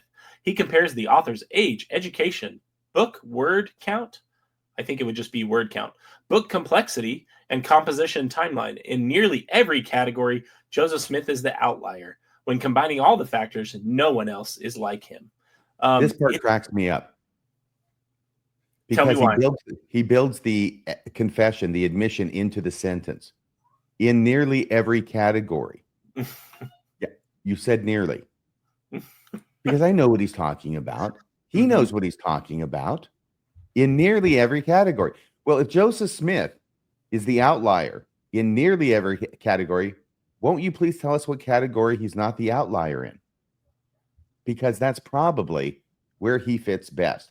Surely this is later in the chapter. Surely this is later in the chapter, right, RFM? Surely he would tell us. No, he doesn't. And stop calling me Shirley. Okay. But you know what? So I found it, okay? Brian Hales, he quotes Brian Hales. We know he's going off of his research. And I know what Brian Hales knows. And what he knows is that what Joseph Smith did is very, very similar to automatic writing. So Brian Hales wrote this article, curiously unique. It's not unique if there's other people out there doing the same thing. I got to tell you, Brian, that's what the word means. Joseph Smith is author of the Book of Mormon by Brian C. Hales. This was published in Interpreter. And he does get down to automatic writing. But what he's going to do, by the way, automatic writing looks exactly like what Joseph Smith was doing. And it is demonstrated. It has been demonstrated. Now, people don't have an idea or at least an agreement on how this happened. Some people think it was really by a spirit, which is what this person said, or some people say, a spirit gives me the words, and then I write them automatically, and I'm not aware of what I'm writing, and they end up being these incredible books and complex, right? Well, if that sounds a lot like the Book of Mormon, never fear, because Brian Hales is going to make it all go away for you. After showing you this horrible, scary skeleton, he's going to put it back in the closet by saying, well, nobody's really sure about how this is done, and therefore it doesn't count. Not kidding you. Okay. He says a second and much older form of automatic writing is also called spirit writing or channeling. Irving Litvog explicates or says, one type of psychic activity known as automatic writing began to attract attention through the activities of a group of mediums, mostly English, in the late 19th and early 20th century. Wow, Joseph Smith was just in the early 19th century. Automatic writing involves the reception and transcription of various types of communications in written form. The medium claims to have no control over the writing that is produced. This latter form can produce very long manuscripts, even lengthier than the Book of Mormon. Holy Toledo, we might have a smoking gun here. Their authors universally attribute the words they produce to extra-worldly sources. Wow, that's scary stuff for a person who believes in the Book of Mormon. Can you read this paragraph too, where he says, but don't worry, because none of this matters, because nobody agrees on how it's done. As a secular theorist, I'm happy to do that. Since secular theorists disallow supernatural influences, they generally discredit all the words generated by automatic writers to their unconscious minds, or charge them with deception, including self-deception. No prospective scientific experiments have demonstrated that automatic writing can produce manuscripts like the Book of Mormon. So in other words, because we can't predict and have an experiment that will produce the Book of Mormon, we can completely ignore the fact that historically in the past, texts longer and as complicated as the Book of Mormon have been produced by automatic writing by people who claim that they're receiving their words from an otherworldly source. Right. And this is, I guess, where we just come back to like critical thinking 101 of it doesn't matter how implausible one of these naturalistic explanations is for where the Book of Mormon came from. Remember what Brian is ultimately trying to get you to buy here is that these theories are so remote, therefore God did it, is reasonable and rational. That is a faith proposition. I have no qualms about people who just actually admit that they believe these things based on faith. It's these half-assed attempts to argue like this is the rational and reasonable position that they're reaching after evaluation of the evidence, when we know full well, and they know full well, that is bullshit. These are faith propositions that they need to defend because it's core to their identity. Period. End of story. Right. And so what Brian Hales is faced with here is he has to come up with a way to distinguish the Book of Mormon from these other automatic writing texts, which he's already said resemble the Book of Mormon in every conceivable way. And his way of doing it is saying, yeah, that's happened in the past, but we can't really predict it in the future. Nobody agrees on how it's done. Therefore, we can ignore the fact that it was done at all. Right. And I don't want to belabor this point again, but this entire article that he wrote is operating from the assumption that Joseph Smith was a conventional author. He's comparing apples and oranges because we know that Joseph Smith didn't sit down and write the Book of Mormon. He dictated it. Like right from the jump, this is a flawed analysis because it is comparing apples and oranges. Would you like me to finish this paragraph? Would you? He says, all studies and conclusions are based upon retrospective analyses of existing manuscripts. Okay. How can you do a study or make any conclusion on something that doesn't already exist? That's what I was going to say. That's what I was going to say. No shit, Brian. They have to look at existing books to make decisions about the books that exist. Like sometimes they even consider every word in every sentence. Oh yes, that's what this sentence is saying. In determining, and this is Brian Hales, and he's educated. He's an anesthesiologist, for crying out loud. You have to go to school for that stuff. Yeah. And he actually says, like, it's a bad thing that all studies and conclusions about automatic writing manuscripts are based upon retrospective analyses of existing manuscripts. See, if you say analyses, then you're obviously very smart, and so the sentence must make a lot of sense. Consequently, you were going on. Consequently, possible parallels between the Book of Mormon and automatic writings await reproducible data identifying the naturalistic methodologies ostensibly employed by the writers, including Joseph Smith. I know that sounds a lot more fancy. This is the same argument from ignorance that Austin Fife is making. He's arguing, unless you can explain every single detail, that's what he's saying, naturalistic methodologies ostensibly employed by the writers, including Joseph Smith. He's saying, unless you can explain in every detail where those words came from, that's his shtick. Then it You're right. And what he's trying to say is, unless the critics of the Book of Mormon, which is basically anybody who doesn't believe that Joseph Smith got it from God and an angel, okay? Right. That the non-believers in the Book of Mormon, that they have to be able, before they can use automatic writing as a potential way that Joseph Smith could have done it, since it's been done historically, like Brian Hales had to admit. But before they can actually do that, right, we have to wait until the time that the non-believers in the Book of Mormon can actually prove that the automatic writing was received in a naturalistic way. Yeah. And notice the double standard in that methodology. Hales does not apply that same test to the received by revelation. You don't have to explain a methodology behind how Joseph Smith received revelation. They can't even land on whether it was a tight or loose translation. And yet he's applying this standard to critical theories that he doesn't apply to his own theory. It's very revealing. Very good point. And I wanted to bring that up and into the discussion mainly because of what it was that Austin Fife had said in dealing with Brian Hales' material, where he says, right, Book of Mormon, word count complexity, and composition timeline. This is Brian Hales. In nearly every category, Joseph Smith is the outlier. This is the one where he's not. He fits like OJ's glove right here. Okay. Didn't it not fit? You know what OJ said to Judge Ito after the jury came back not guilty, don't you? I actually don't. He says, Judge, could I have my gloves back? Too soon? No, he didn't. No, of course he didn't. I mean, it's a joke, right? It's a good one. Okay, thank you. So anyway, I don't want to read too much of this. I said I was going to read it all, then I said I wasn't. It is also not irrefutable. Yet, isn't the archaeological evidence interesting?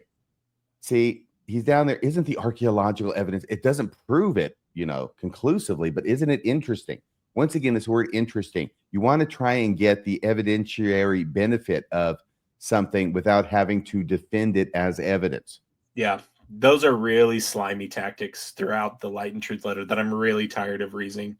If you're going to say something and you're going to say that the evidence dictates it, then stand behind it. Don't do this chicken shit half measure where you just want to get the credit like you've offered actual evidence. I mean, even look at the way that paragraph starts. The truth is that there's plenty of evidence for the divine claims of the Book of Mormon. We've reviewed every single chapter so far, and honestly, giving it a good almost faith zero. I think he's got Jershon. Jershon is somewhat something, maybe. That was the most impressive one. Yep. Yeah, here's where it really resembles a closing argument, doesn't it? There's plenty of evidence. He's reciting all the evidence that he has produced in his prior chapters, those chapters that we've exploded on our shows. The evidence for the Book of Mormon is persuasive. However, it is also not irrefutable. Well, I think we've proven that. It's certainly not irrefutable. Yet, isn't the archaeological evidence interesting? Remember, that was one of the things he talked about in one of his chapters and one of the things we did on our show. Don't the Hebraisms and other linguistic evidence make a case for the Book of Mormon? That's another of his chapters. The answer is no, they don't. And we proved that. Mm-hmm. Aren't the testimonies of the witnesses to the Book of Mormon thought-provoking? Well, they can be, but we also exploded them and showed that they're not reliable witnesses. And that's, if they're not reliable witnesses, then you may as well get rid of them, because if a witness isn't reliable, they're not worth a lot. Mm-hmm. And don't the eliminated anachronisms, that's his chart about. This is a fun one, because this is a particularly fun one because it comes back to his confusion about the way evidence works. So for people who don't remember, I think this was in the archaeology episode. You went through and looked at this giant table he's got in the Book of Mormon, and he just pulls this from Matt Roper's apologetic works, where he has all these, color coded. This is confirmed that it existed at this time, and their argument is basically the anachronisms have gotten better over time. So isn't it so convincing that probably will continue and evidence will one day vindicate the Book of Mormon? But here's the thing. The way he asks it, don't the eliminated anachronisms bolster the claims of the Book of Mormon? No, in fact, they do not. That just demonstrates that you don't understand how evidence works. The fact that the anachronisms, I'm just going to say, let's accept his premise that he's right about this, which he actually isn't. But let's say that he was, and they have eliminated these anachronisms. Does eliminating disqualifying evidence, RFM, now become evidence on the positive side? No. It doesn't. No. So in other words, let's just say that the apologists had their dreams come true, and they actually found a horse body that all the scientists agreed was in Book of Mormon times instead of thousands of years before. Okay. Then they would be going, wow, this is evidence for the Book of Mormon, when actually it's not. The absence of that evidence is evidence against the Book of Mormon. But just because it's there doesn't make it evidence for the Book of Mormon, at least and certainly not as strong as it would be if it's not there as evidence against the Book of Mormon. Exactly my point, which is the absence of disqualifying evidence is not its own form of evidence. That's what they do, where they get so turned around and looking at this as like an argument back and forth. The way I look at this is I really want to know what happened. I really want to believe as many true things and as few false things as possible. And this is not an off-ramp that will lead you down that road if you think that's convincing, that the absence of disqualifying evidence somehow becomes paradoxical evidence of what you said in the first instance. That's just wrong. And so the author of the Book of Mormon makes all these representations about the ancient inhabitants of the Americas. And we'll just leave it to the Americas for right now. The first few chapters are represented as being in the old world, but most of it happens in the Americas. So Joseph Smith says, let's say 100, let's say 300, let's say 500 things in the Book of Mormon, or the Book of Mormon says it about the ancient Americas in a variety of categories. When you say that many things, you are going to hit a few. You have to hit a few because that's just statistically likely. Hitting zero of these claims is about as likely as getting them all right. You're going to hit something statistically, and I've done things before that show that. But when what the Book of Mormon sounds like it took place in early 19th century Americas.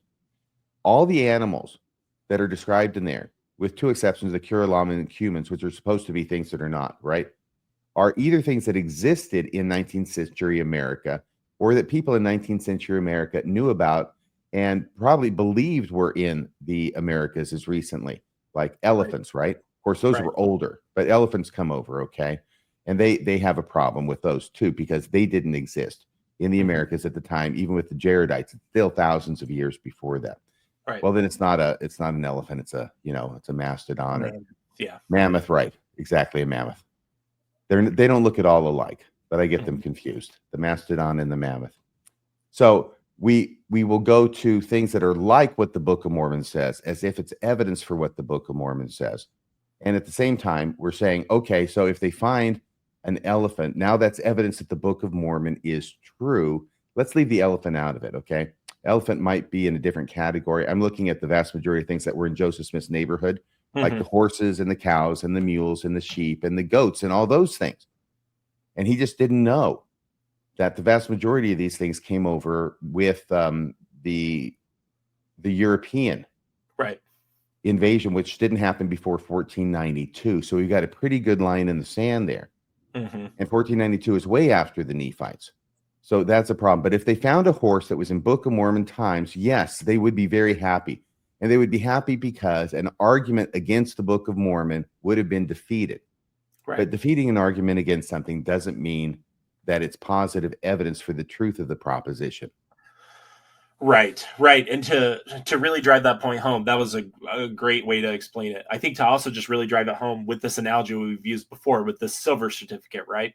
The effect of what Austin is saying is that as we're able to verify and check off some of these things, that they're not disqualifying evidence, that we've got the right signature of the Secretary of the Treasury, we've got the right year, we've got the right type of ink, we've got the right type of paper. He's saying that, as he says, doesn't that bolster the claims of the Book of Mormon? That's the equivalent of what he's doing, is making those checks, but all of those things have to be checks for that silver certificate to be what it claims to be. One of those things going awry, one anachronism going awry, means that the Book of Mormon cannot be what it claims to be. Now, is that the way I look at this? Like, if we can just hang our hat on one anachronism, the Book of Mormon is false? No, I don't look at it that simply, but that's the reality of the way the evidence works. It claims to be an ancient record, and if it has one anachronism in it, it can't be what it purports to be. Period. End of story. This line of reasoning would prove Hoffman's forgery salamander letter authentic. Exactly. So then I went and showed that. Okay, going back to this. Now he goes, where did the Book of Mormon come from? Okay, where did the Book of Mormon come from? Oh my gosh. he does say before that, do critics want me to ignore the mountain of evidence and focus on the molehill of their contradictory parallels? Well, look at the sentence right before that. Look at one of his things of evidence.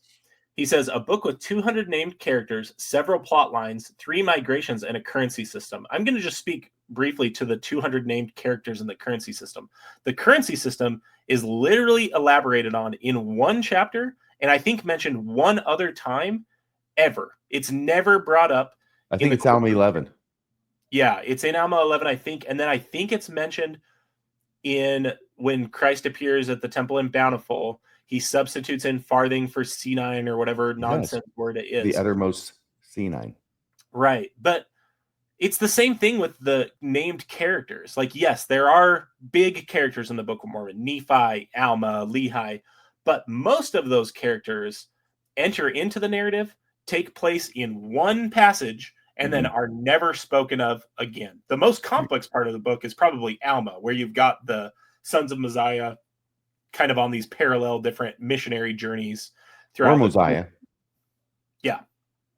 Yep. Yeah. Both Mosiah and Alma. But my point is just look at how he's overstating the complexity of this book. To even mention the currency system to me is laughable, because if the currency system was really incorporated into the narrative, you would see it throughout the story, like throughout the entire narrative of the Book of Mormon. And you don't see that at all. That's such a terrible example to bring up, because it actually supports the hypothesis that Joseph Smith just made it up.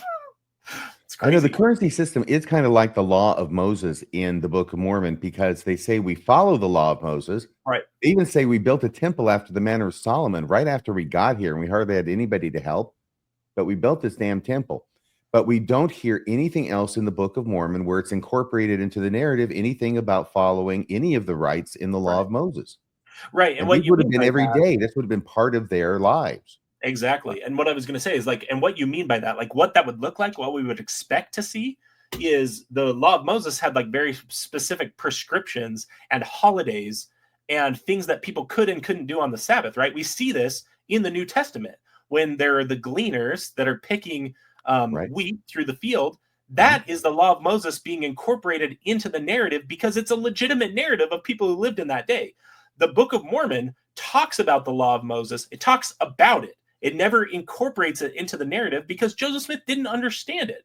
You don't have any single story where people in the Book of Mormon are restricted from doing something because of the law of Moses. They literally only talk about it exactly like a 19th century Christian would do, retrospectively looking back and guessing what it would be, but it's never once incorporated into the narrative. Not in the way they treat illnesses, not in the way they treat injuries, not in religious holidays and festivals. I don't care what weird parallels Dan Peterson has created in his own mind. There's no explicit mention of Year of Jubilee, the Day of Atonement, any of these festivals that were key to Jewish society aren't incorporated into the narrative at all. People just imagine those things in there and then find them because they've created them in their mind.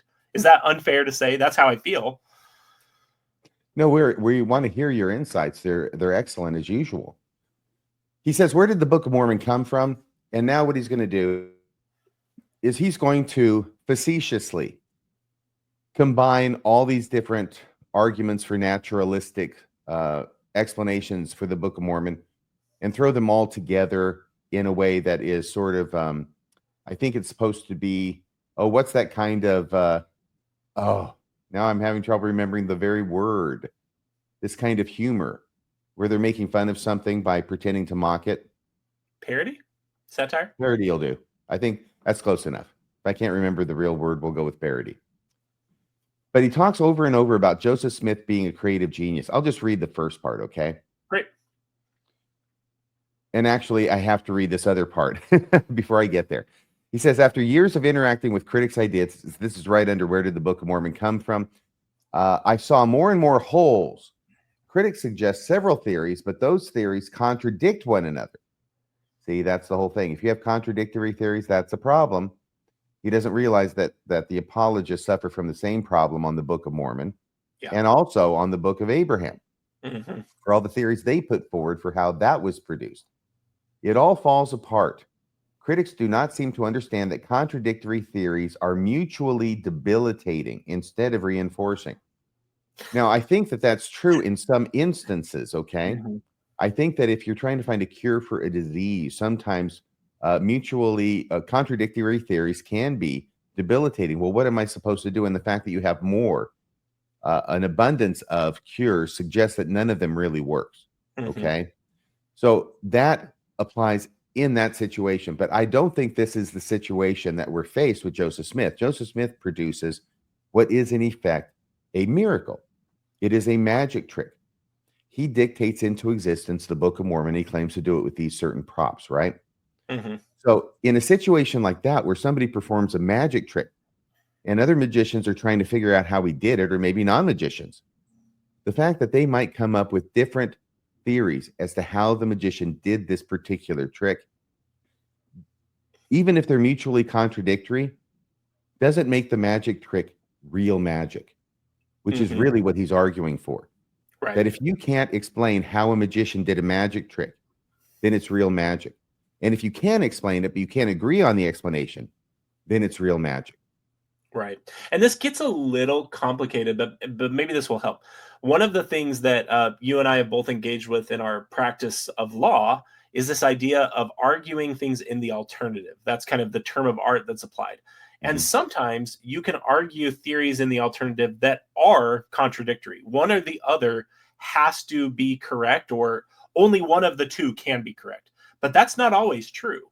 A few years ago, when I had a really big tax litigation case that went all the way to the Idaho Supreme Court against a very big company, like billions of dollars at issue in valuation on this case. Um, I had basically two arguments, and I could win under either theory. So they're Mhm. not, the fact that you're arguing two things doesn't always make them contradictory. That's where you Right. have to look a little bit more at the details, because sometimes having two explanations for how someone could have done the magic trick, to use your analogy, means that he actually could have done it either way, or maybe both ways, or a combination of the two ways together. Well, I don't want to give away too much about magic, but it is not unheard of for a magician, even yours truly, to perform a magic trick for an audience. By the way, you shouldn't perform the same trick twice, right? Because then they're more likely to catch on. So Mm-hmm. it's very common to appear to do the same trick, but you're actually using a different method. And the second time you do it using a different method, now what the audience thinks is, oh, well, those two methods are mutually exclusive because he couldn't have done it this way, and he couldn't have done it the second time he couldn't have done the first time, the first trick in the second method, and he couldn't have done the second trick in the first method. And that will frequently get interpreted by the human spectator mind as it was impossible to do. Right. Hopefully, I finally said that well enough. He's saying creative genius throughout. Joseph Smith must have been a creative genius. He must have been a creative genius. Creative genius, creative genius. And he talks about, he inserted several Hebraic chiastic or chiasmus poetic structures, though the style was not used in his day. Yes, of course it was used in his day, and it's used in our day, and it's been used for thousands of years across cultures. So once again, this is where he's trying to give his closing summation, I think, from the evidence he feels he's produced in his prior chapters. But once again, creative genius, creative genius. He had access to ancient maps no one else had access to, with the words Naim or Nim in Arabia. You see, he even misstates his evidence. At this point, I would have to object to say, Your Honor, I'm sorry to object during closing argument, but Mm-hmm. that's a misstatement of the evidence. It's even a misstatement of the evidence he knows, because he knows that Joseph Smith and others did have access to more than one map in early 19th century America in Joseph Smith's. I think was it in Pennsylvania, which really is Mm-hmm. just south. Joseph Smith went to Pennsylvania all the time to Harmony, Right. but I think it was at Pennsylvania. At any rate, there were maps, plural, that existed in American institutions, and we talked about them, that did have NEM on them, right? Mm-hmm. Which is why he said earlier there's no evidence that Joseph Smith had access to them. Here, he overstates the case Right. and says he had access to ancient maps no one else had access to. Mm-hmm. Well, of It's course, also everybody had access to them, including Joseph Smith, because they were in the universities and the libraries. right. A few other examples of this the way he's misstating the evidence. Ancient literary forms came naturally to him as a creative genius. Hebraisms came naturally to him as a creative genius. You've circled both of those. Neither of those are the position that you or I would take. Hebraisms and ancient literary forms came to him because he was doing a remix on the Bible. He was doing fan fiction of the Bible, and those forms are found in the Bible. So he, as trying to mimic biblical language, that's why that came to him, not because he was a creative genius. I also really like the last sentence on that paragraph you were reading from. He had enough experience in olive tree cultivation in upstate New York to write the allegory of Jacob 5. The allegory in Jacob 5 is nonsensical. Try and manage an olive tree vineyard the way that it talks about. It's not going to work, Austin. You've been convinced that there's depth in this narrative that isn't there, because to borrow a phrase I shared with you earlier this week, which Christopher Hitchens once said to Sean Hannity, he said, "I'm sorry to have to say so, Mr. Hannity, but it seems like you're the type of person who's never heard any of the arguments against your position ever." And that's what I feel like when we engage with Austin. To say he had enough experience in olive tree cultivation to write Jacob 5, Jacob 5 doesn't work. It's an internally inconsistent narrative. And that's what you think long, is impressive. but it's long. But it's long. It's the longest chapter in the Book of Mormon, thereby proving it to be true. Yeah, we've talked about this before. I know there's first off, Joseph Smith, what did he do for a living? Farmer. Second off, and then the apologist says, yeah, well, olive culture, that's totally different than farming. Okay, well, he made two huge glaring errors in it. Right. And one of which is he has a good tree grow in bad ground. And the second one is he says if you transplant, if you graft in bad olive or wild olive branches into a good olive tree, then the fruit will become good. Doesn't happen. Right. Would you say that this piece of evidence from Austin is dung? I think we should let that pass without further comment. Are you dunging up my podcast? I feel like you're dunging my podcast now. I sure am. He dunged it. He dunged it, dang it. And I think that's basically the only time that expression occurs in the Book of Mormon, talking about the servant of the vineyard dunging it and digging it and watering it and getting the hose and, all that stuff. But dunging does appear in the New Testament, and I think it's in close connection to another olive tree parable. Mm-hmm. Yes. Another creative genius. He goes to Alma. He's actually going to bring Alma again. Says, luckily for him, researchers, Joseph forgot that Alma is a woman's name in Latin when he named a male prophet Alma in the Book of Mormon. Luckily for him, researchers later discovered that Alma was an ancient Hebrew male name. And unluckily for Mormon apologetics, Radio Free Mormon discovered that actually the name Alma was a very common man's name, a male name, in Joseph Smith's day, which seems to undercut this. Now, Austin should know that. We broadcasted that loud and clear. We actually brought Daniel Peterson, the Artful Dodger of Mormon apologetics, to heel on that issue finally, when we kept publicizing it and putting it out there until he finally had to come back and say, okay, you're right. And that was a wonderful moment. But he doesn't put that in here because it detracts from his argument. Once again, he's not telling you the full story.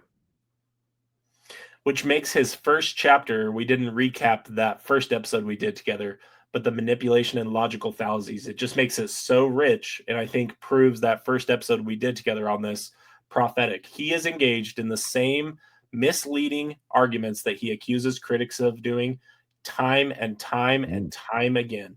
Look at the in the next paragraph, he says, in the Book of Mormon, Joseph could dictate different literary styles. He then talks about Joseph creating at least 8 distinctive voices and styles for Nephi, Jacob, Alma, Abinadi, Nephi, Mormon, Moroni, and Jesus Christ. I just want to focus on the last one, Jesus Christ.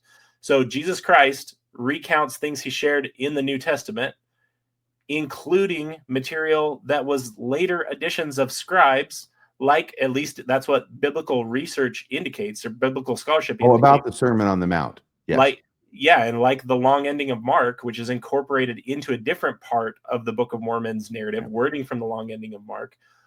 Those are huge problems for what Austin is saying here, but again, completely absent, right? Right. And the problem with especially having the Sermon on the Mount from the King James Version of the Bible, all 3 chapters right there in when Jesus shows up to start talking to the Nephites, there is no amount of future archaeological discoveries that's going to make that better, Austin. That's the end of the road on that one. Those facts aren't going to get better. Okay. Just saying. And then, well, wait a second. Was there one other thing? Oh, yeah. Here it says, he filled the rest of the Book of Mormon. This, once again, is his parody. Satire was the word I was thinking of. Satire. But we'll stick with parody. This is his parody of what the critics are saying. Joseph, filled the rest of the Book of Mormon with beautiful sermons, allegories, parables, doctrines, and principles, teachings with the complexity and simplicity. I don't understand. Teachings with the complexity and simplicity necessary to touch millions of people for almost 200 years. The doctrines outlined in the Book of Mormon resolve some of the most complex theological issues in Christianity. No, they don't. It doesn't resolve these complex issues in Christianity. There's some very basic issues in Christianity that it doesn't resolve. It just comes down on one side of the argument and says this is the right way. Mm-hmm. And of course, he's not talking about the fact, as Alexander Campbell observed in the early 1830s, after he'd read the Book of Mormon, himself being the head of the Campbellite church, he said that the Book of Mormon resolves almost every Christian controversy that's been around in these parts for the last, 20 years. Mm-hmm. That's one of the purposes of the Book of Mormon, is to resolve religious controversies, but not religious controversies about whether infants should be baptized, mm-hmm. In, 200 AD in the Americas, when I don't think that was very much on anybody's mind. Particularly because at that part of the narrative, Mormon and Moroni are the only 2 faithful people left alive. The whole narrative makes absolutely no sense that the topic would have ever even come up. And this is where, when you make the apologists pick a lane and stick with it, the excuses they use for the church's systemic problem of racism for over 200 years. I was also going to highlight that that's one of the things that Austin is qualifying as beautiful sermons, allegories, parables, and doctrines, was where the Native Americans got the coloring of their skin is spoken to directly in the Book of Mormon. The apologetics trying to run away from what it actually says, notwithstanding. My point being that when they have to pick a lane, which is God doesn't speak to prophets like through a megaphone, he has to carefully guide them.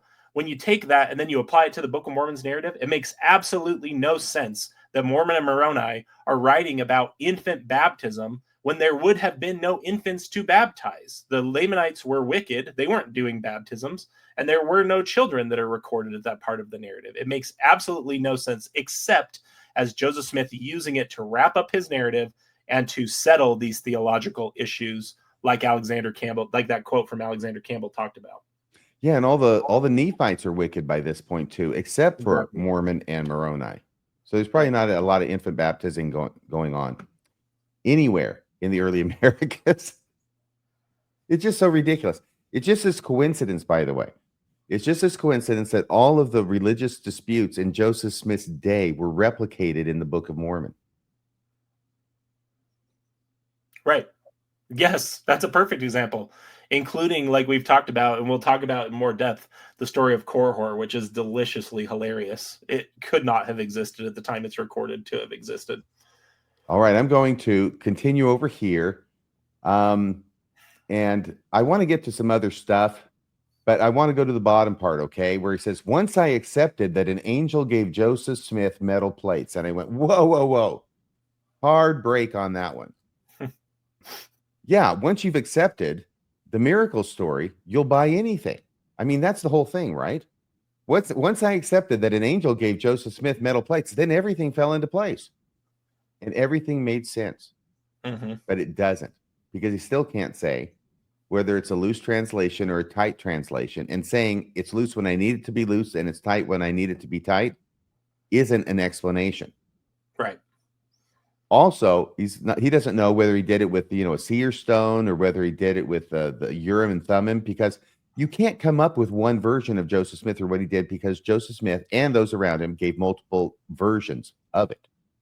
You're constantly being forced to pick and choose, even as a faithful Mormon and as an apologist. And once I accepted that he translated these plates by the gift and power of God, everything started to make sense to me. So after you've fallen for the bamboozle, then you understand that the bamboozle is not a bamboozle at all. It makes perfect sense. One of the things that's so hilarious about the placement of this paragraph, and I'm going to describe this for people who are just listening to us, is right above that. He's done this like straw man version of, here's my best understanding of what critics do. And then he says, the circular visual below is the best critical natural explanation I've heard for how Joseph Smith created the Book of Mormon. And then he's got this circular reasoning that asks the questions, how much experience / education did Joseph Smith have? Enough to write the Book of Mormon. How much education experience was required to write the Book of Mormon? Whatever education / experience Joseph Smith had. It's hilarious that he doesn't realize in the very next sentence, he's talking about his own version of a circular argument. Once I accepted this presumption, once I presuppose that an angel gave Joseph Smith metal plates, it all made sense. It's amazing. This is like, and I know we talked about this in the first episode, Poe's law, the idea that sometimes when people are so, they're trying to parody fundamentalism, it becomes indistinguishable from like, just really deficient fundamentalism. We're seeing that right here in real time. Like he's criticizing circular reasoning right before, completely unaware. Right before he engages in it. So he can't say, I don't know what circular reasoning is, and that's why I'm engaging in it, because he's just described circular reasoning before he engages in it. Interesting that. Also in the middle, good point. Critics, is it not fair to say that the Book of Mormon is an anomaly at the very least? Yeah, of course it is. It is an anomaly. You don't see books of Mormon every day. Now, later on in the 19th century and the early part of the 20th century, you're going to see books that are as long as the Book of Mormon, produced by people claiming to get the words from supernatural means and at least as complex as the Book of Mormon. Right. Yes, and those are anomalies as well. Now, that they happen to fit in the same family of anomalies as the Book of Mormon. But yeah, the Book of Mormon, sure, it's an anomaly. I don't know anybody who has said any different. And an anomaly, and that's where then it's just recognizing that an anomaly of human ingenuity, invention, does not a miracle make, I think is the most important part. Like, yeah, I would admit too that the Book of Mormon is an exceptional work with what it does. That doesn't mean that the only explanation is it came through an angel and a magic rock to a prophet of God. That is what he's implying, isn't it? Right. All right. Well, he goes on here.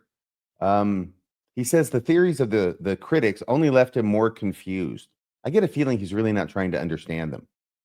There is this thing that goes on when you're really in the tank for one side or another, where you really try and understand your arguments so you can misrepresent them to the other side. But when the other side is arguing, you're not really trying to understand what they have to say. You're really not trying to steelman their arguments, because if you do, then, you know, it could be bad for your team. So it's better just to ignore them, misrepresent them like he does here. Call them psychotic and unhinged. Yeah. Those theories only left me more confused. But here's a quote from Don Bradley, who he puts up there as a historian. Don Bradley is a historian. I don't know what he means by this. Maybe he'll comment. He quotes him as saying, people have readily assumed the Book of Mormon was within Joseph Smith's writing ability. It was. When it's actually questionable how well it was within his reading ability. Don, are you saying that Joseph Smith couldn't read the Book of Mormon after he dictated it? In other words, this was beyond not only his writing ability, but he didn't even know the words that he was using? Because I think you're being quoted to that effect here. I think that's the implication, but I can't imagine that that's really what you mean. Maybe I'm wrong, and maybe you do believe that. But I would like to hear what you have to say about that quote and whether you're being taken out of context. Yeah, I would sure hope is being taken out of context because, like we've established by looking at those 1831 letters, as well as Joseph Smith's earliest revelations that are recorded in the Doctrine and Covenants, or even ones that aren't recorded. Um, I mean, I don't know how to say this, that if the way Don's quote is being represented here is accurate, it's just flat out wrong, black and white wrong. Like, we have the ability to see what Joseph Smith was able to write and create. And it's just laughable to say it wouldn't have been within his reading ability. Yeah. So Don can explain that if he chooses. Now, it goes on to give a few other quotes from people like Neal A. Maxwell. I think he was a proponent of the Book of Mormon. Some guy named Jeffrey Holland, who talks about, you can't go around it or under it or over it, that old Book of Mormon of mine. But then he quotes from Harold Bloom, and this is going to take the majority of the rest of the podcast, all right? Now, Harold Bloom is not a member of the church. He's not a Mormon. He was actually Jewish, I believe, and he was not a historian. He was a literary critic, a very famous literary critic who wrote a good deal about literature and also about religion. And he was very taken with Joseph Smith and with Mormonism, specifically with the ideas that Joseph Smith came up with later in his career during the Nauvoo period. But this is a quote. He actually came up with a book, came out in 1992. I got the book. It's called The American Religion by Harold Bloom. And there he talks about the different kinds of religions that were birthed in America, Mormonism being one of them. He likes Mormonism the best. It comes first and it gets 2 chapters, whereas most of the others just get 1. And so he said some really nice things about Joseph Smith. So, of course, we were all parroting them at the time. These bookmarks that I have in there, I didn't put in there for this show. They were still in the book when I dug it out and blew the dust off. But this is one of the quotes from this book that we used to quote, and he does it as well. Can you read that quote from Harold Bloom at the top of that page, Kolby? I sure can. I do not find it possible to doubt that Joseph Smith was an authentic prophet, and yet he wasn't a Mormon. Odd. Where in all of history, where in all of American history can we find his match? I can only attribute his genius or daemon, his uncanny recovery of elements in ancient Jewish theurgy that had ceased to be available either to normative Judaism or to Christianity, and that survived only in esoteric traditions unlikely to have touched Smith directly. As an unbeliever, I marvel at his intuitive understanding of the permanent religious dilemmas of our country. There you go. So it's very, very nice. He has a lot of nice things to say about Joseph Smith. I mean, they're not all nice. This is one of them. And the reason I highlighted his genius, I can only attribute his genius. Harold Bloom calls Joseph Smith a religious genius. And that's the other quote that we use a lot from Harold Bloom. It doesn't make it into this one. The reason I brought it up is because over and over, what is the satire that Austin Fife is using to describe how critics must view Joseph Smith, that he's a creative genius. He's a genius. He's a genius. He's a genius. That's what critics must say about Joseph Smith in order to explain the production of the Book of Mormon, right? Mm-hmm. And then he quotes Harold Bloom saying, I can only attribute Joseph Smith's genius. And here he's actually using genius more like a muse or a daemon, all right? But he will call him a religious genius later on, and I have those quotes. So what I did was I went back through this, and this was really exciting for me because I had gotten this book when it was published, or maybe 10 years after I got it secondhand. But it was being quoted all the time by apologists, and I wanted my own copy because I wanted to read what he had to say about Mormonism, and I did, and I marked it up. And then once I closed it up, I mean, it ended. I had no venue to use what I had learned from this book, like so many of the other books that I studied about religion and about Mormonism, until I became a podcaster. And I would not have been able to use this book. I would have forgotten about this book, except for the fact that Austin serendipitously mentions one of these quotes. So now I'm able to dig this book out, go back and actually look at the stuff that I had read and highlighted and marked earlier. And it has a purpose broader than just me. Because it always seems like kind of a cul-de-sac. You're reading stuff like this. You feel like you're a teacher. You want to communicate. Mm-hmm. And you're reading stuff like this and all sorts of stuff like this. And you're learning and you're marking it up, but you got nobody to talk to about it. And that's sort of shorthand for what Mormonism is like. Mm-hmm. If you do that study, you got no place to talk about it. You're all dressed up, no place to go. But now I have this ability. So the first thing I wanted to note was the rather odd footnote that Austin Fife gives for this book by Harold Bloom. Had you seen that? Can you make heads or tails out of that footnote? Doesn't it seem odd? Do you usually cite a book as to the library that you got it from? No. And what is the Chew Hartley Public Library? Is that I don't know. Is that a city? Chew Hartley? Does it make any sense to you? Nope. And it doesn't even say public library. It's public license. Public. But the I is capitalized? A public? Austin, what are you doing in your footnotes? I want to know. Your wife wants to know too. Talking about publics in your footnotes. I don't even know what the hell you're doing there. At least you got the author, you've got the title, and the page number ends up checking out. So I guess everything else in between. January 1st, 2006, I don't know. Because this came out in 1992. Maybe it was another edition. At this point, I'm hopelessly lost. But at least he has the ISBN number. He also gives two ISBN numbers, two different ISBN numbers. One ends in 008, one ends in 004, which is odd. Wow. Well, circles within circles, but I have the book. Okay. And so what I did was I went and made some pictures of the book. So I made slides out of it because we're going to go along with what you mentioned before, that when you're quoting an author or a source for one purpose, you don't get to ignore the other stuff that the same source or same author says about the same subject. Okay. Unless you've got a good reason for not going there. Right. But all he's doing is quoting the good stuff and not quoting the stuff that isn't so good, actually, at least not from a faithful Mormon's perspective, that Harold Bloom has to say in the same book. Once again, it's not the whole book. It's just 2 chapters. It's not that long. Austin Fife's quote, actually fuses 2 quotes pages apart. I don't think this is the end of the world, mainly because I don't think it changes things appreciably. But I did note, first off, look at his quote, okay? His quote is, it starts off, I do not find it possible, okay? The first part of the quote starts in the middle of a sentence, which is not signaled in Austin Fife's quoting of it. But, you see, rest of the Mormon Creed, but I there is where the quote starts. I also do not find it possible to doubt that Joseph Smith was an authentic prophet, okay? Excuse me. Going back here, I do not find it possible to doubt that Joseph Smith was an authentic prophet. Where in all of American history can we find his match? I know that Austin's going to write this off and say this is a very small thing, and I'm sure it's a result of him just having pulled the quote from someone else, not doing his own legwork and research. But this is like in a legitimate academic paper or like a court filing, something that you're actually making a legitimate argument.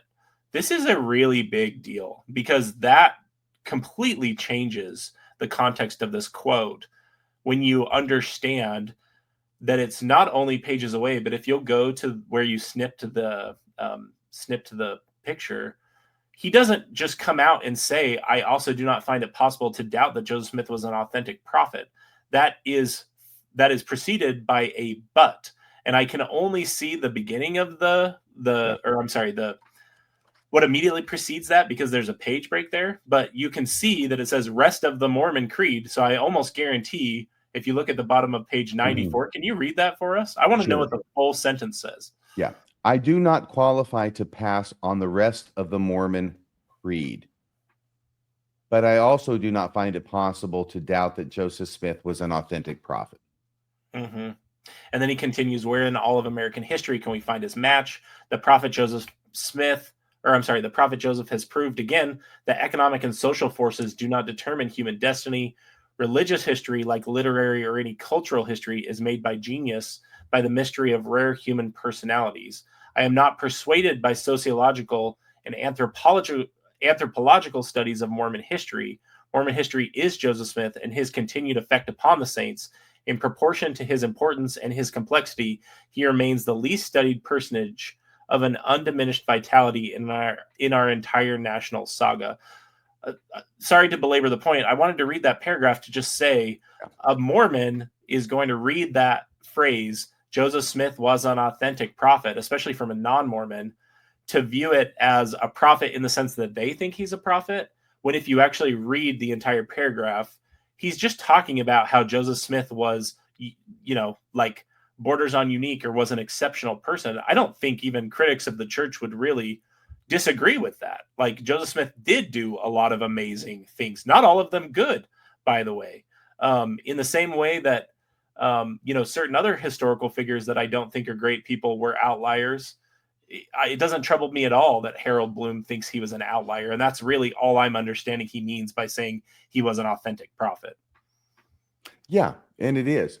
And by the way, it does, what Austin does is says, I also do not find it possible to doubt that Joseph Smith was an authentic prophet. It continues, where in all of American history can we find this match? ? That's on page 95 at the top. Then you have to go forward 6 pages to page 101, and you have to go into this paragraph to pick up the quote from Austin, which starts with, I can only attribute to his genius or daemon, his it's not like a demon from hell, his uncanny recovery of elements. It's more like a muse, as I said, in ancient Jewish theurgy. He leaves out in his quote the first part of that second paragraph. Smith's religious genius, there's that word again, always manifested itself through what might be termed his charismatic accuracy, his sure sense of relevance that governed biblical and Mormon parallels. See, it's not that horrible to leave it out necessarily, but it's certainly done improperly because he's not showing where he's getting this from. And he's not indicating that he is not quoting the entirety or that they are actually pages apart. Like I said, it's not the biggest thing in the world, but you think it's bigger. It certainly would be if this were an important book that were being, I don't know, if it, like you said, a legal brief, you wouldn't want to do this in a legal brief. If you've got a judge who's reading this and sees that you're doing it, or the other side seeing that you're doing it, they're probably going to raise it in their argument. Right. So here's a picture of Harold Bloom. And this is one of his other famous quotes about Joseph Smith that apologists use. Whatever his lapses, Smith was an authentic religious genius, unique in our national history. See, he is a religious genius, according to Harold Bloom.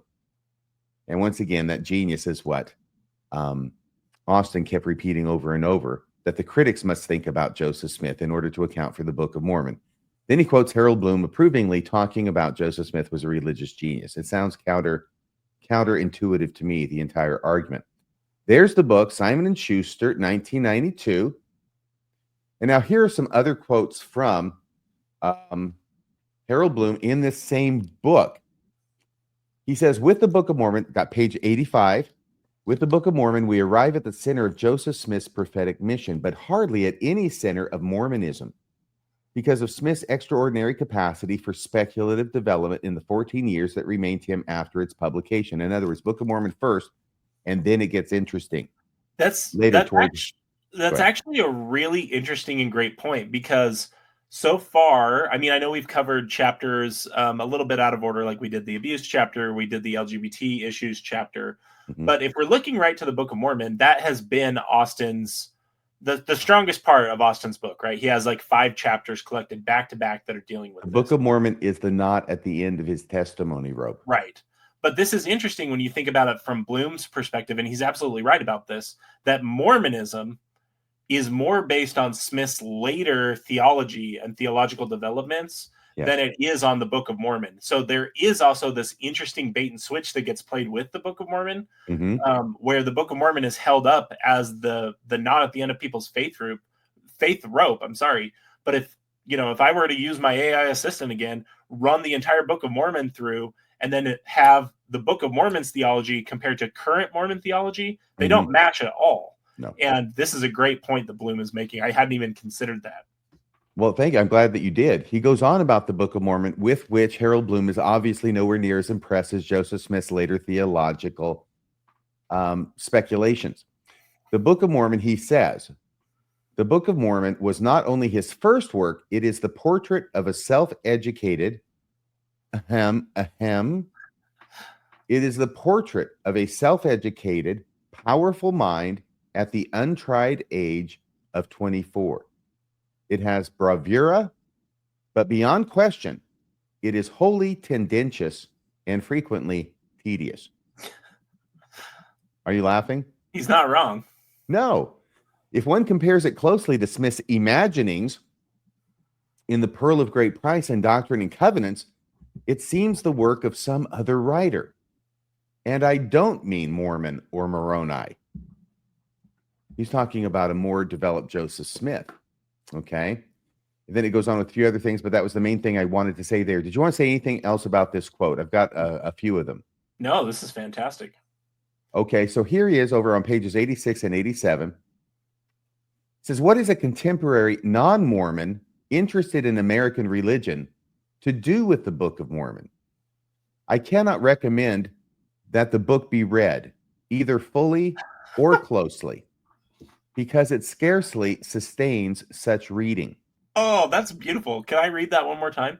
Yeah, please. Remember, Austin's including this guy's opinion in his chapter about the Book of Mormon, his summarizing chapter about the strength of the Book of Mormon. I cannot recommend that the Book of Mormon be read either fully or closely because it scarcely sustains such reading. Woo! Go ahead. Have fun. That's Knock beautiful. yourself out. Continue, please. That's beautiful. He continues and says, summaries of it are easily available, and I will not add another here.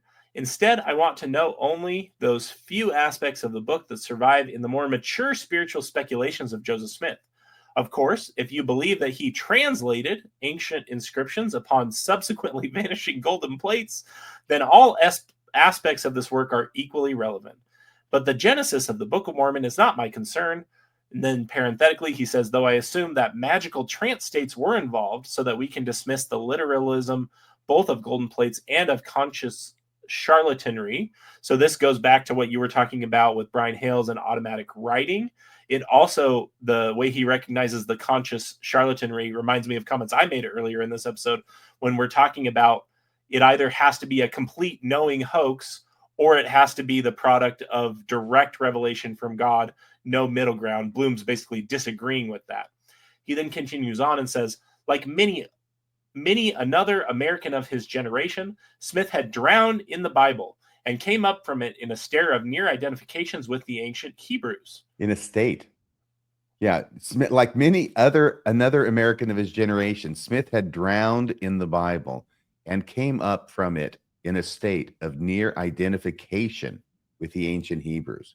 That's the second time. That's the second time he's referenced. If you go back one page, going back, find that phrase.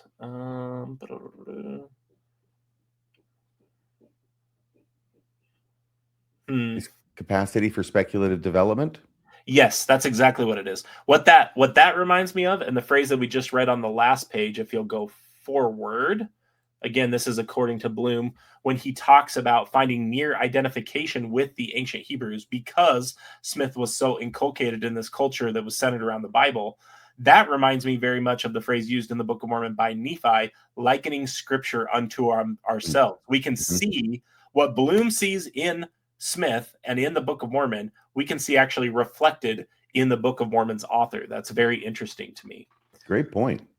Okay, he then continues and says, and like many other Americans, Smith found the descent of the American Indians from the lost tribes of Israel to be a plausible identity rather than a fantastic fiction, which is, again, why people bring up View of the Hebrews, not as a potential source of direct plagiarism, but of thematic and ideological plagiarism.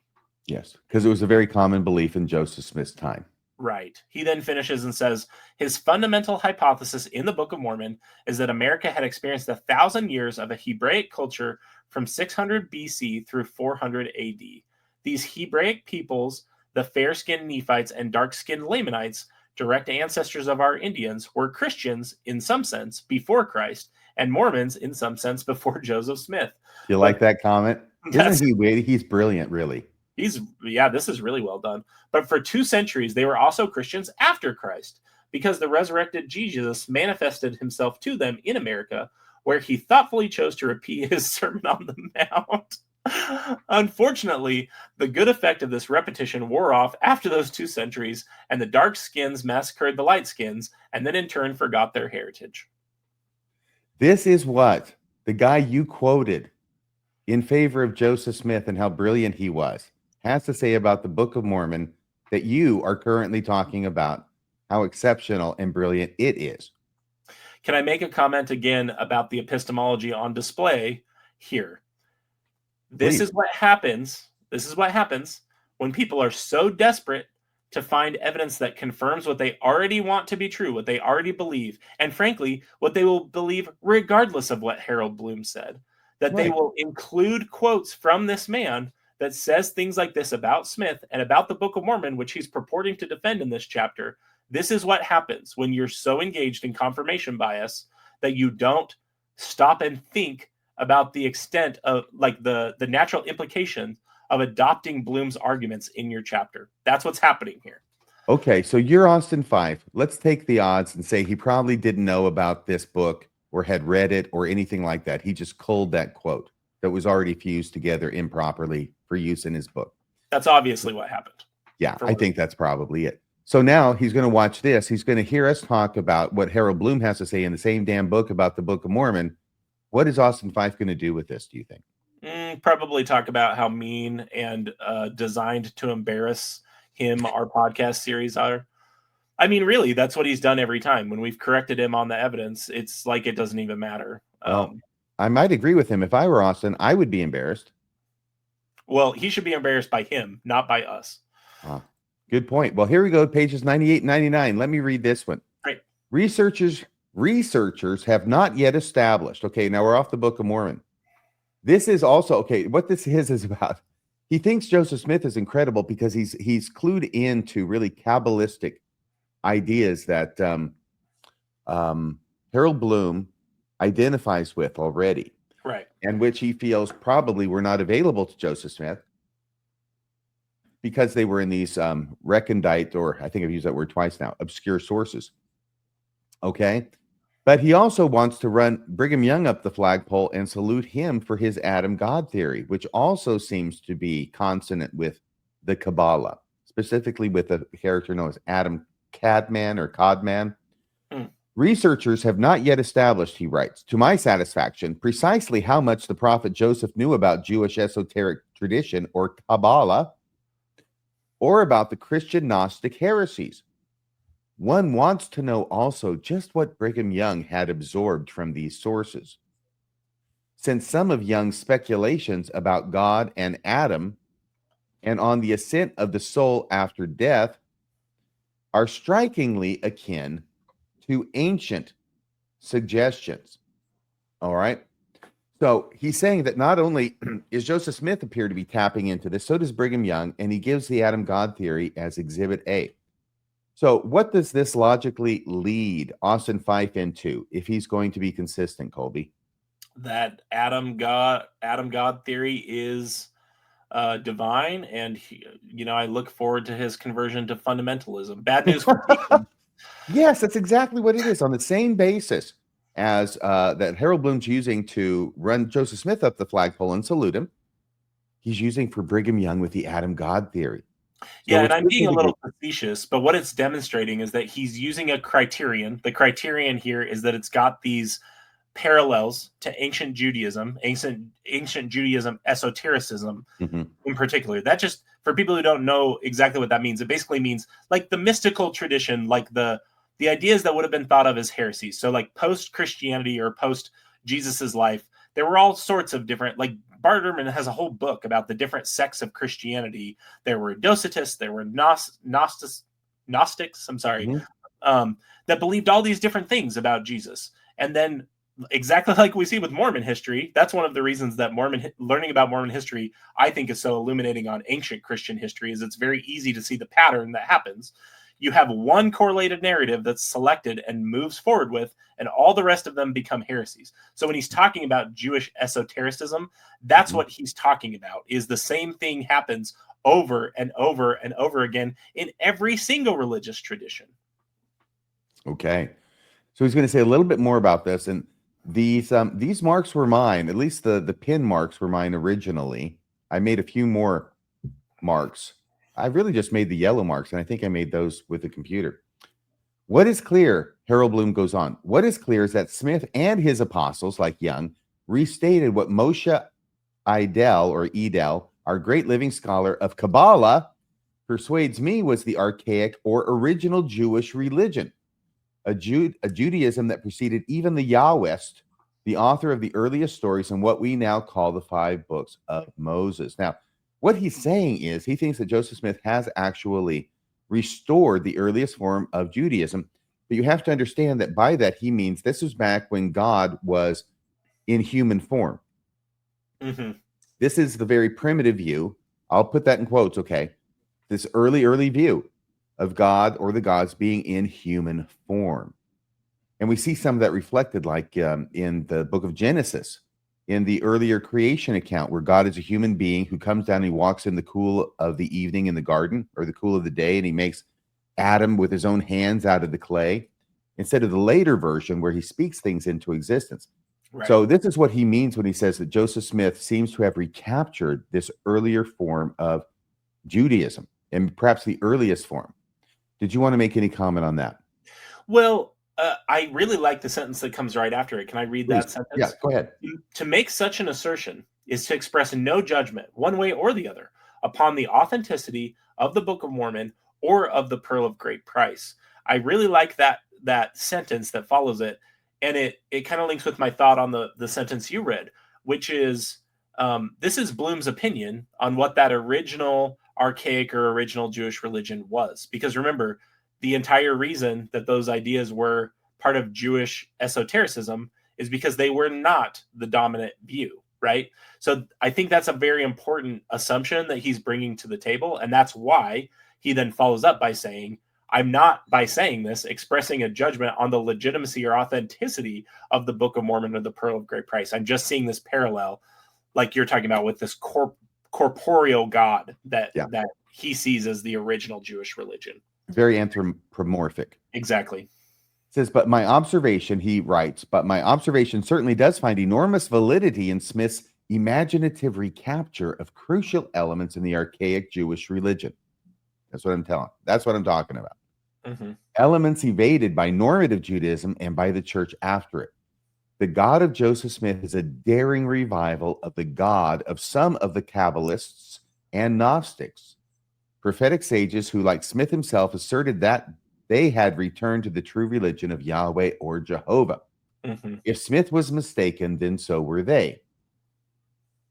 But I hardly know just what it could mean to say that the Kabbalists or Joseph Smith were mistaken.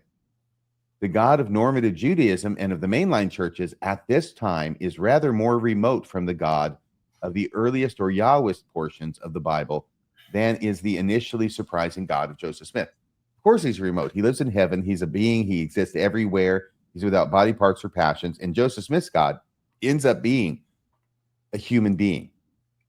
Eventually. Who is simply advanced. Yeah, eventually he does. I haven't read the whole book, so it's not like I'm criticizing Bloom here. But I also think the way he's capturing the God of Joseph Smith, like he used that phrase, the God of Joseph Smith. He's talking about King Follett Nauvoo period Joseph Smith. And that's very clear from what he says. And he hinted at it earlier, though you haven't read the entire 2 chapters, where he says the Book of Mormon is a far cry from what it is that Joseph Smith has 14 years left. Mm-hmm. And what he's interested is in the King Follett discourse version of God that Joseph Smith ultimately comes up with by the end of his life. Historically, Christianity and Judaism went from a very personal God who was in human form to and more than one of them, right? Mm-hmm. To what it is that Christianity has today of the omniscience and the omnipotence and the omnipresence, and there's no body parts or passions, right? So that's how it developed that way. Joseph Smith kind of went the other way in 14 years. He started with the version of God that Christianity had given him, and then in 14 years he moved it the other way to come up with a God of flesh and bones. You know what was really impressive about that move is that he was able to make that move after having seen God in 1820, supposedly. Yes, it's true. It's true. And which may be why he only saw Jesus first, because Jesus was the only one around to be seen, according to his beliefs in 1832.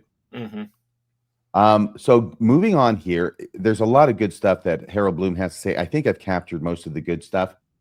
He does say on page 100, whether Smith had read a version of the apocalyptic Book of Enoch is uncertain, but I hardly think that written sources were necessary for many of Smith's imaginings.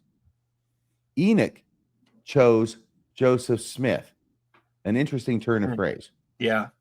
Enoch chose Joseph Smith because esoteric traditions always had exalted Enoch as the archetype of man become angel and even become God. So we think of Enoch, we think of the city of Enoch, we think of that law of consecration that got superimposed on it, I think, and how he was able to be translated. But in the literature, Enoch is much more this being who gets translated and becomes as angels and even becomes as God. Right. Which fits right into Joseph Smith's developing theology that men can become gods. Right. I also really want to draw attention to the first sentence where he talks about whether Smith had actually read a version of this apocalyptic book of Enoch is uncertain. And I'm only highlighting this because he's making the same point we've made about 2 hours ago in this podcast, which is you can receive ideas without having read the exact text where those ideas originate from. That's what he means when he says, I hardly think that written sources were necessary for many of Smith's imagining. He's talking about a deeper concept of where ideas come from and the evolution of ideas. And it's something that would run crosswise with the way Austin's represented his arguments in this chapter, even though this is supposedly an expert he's going to for an opinion. Good point. And once again, he's going to say the revelation of Enoch was made to the prophet Joseph precisely as it was made to the Cabalists, the practitioners of the Kabbalah, which once again is the Jewish mysticism.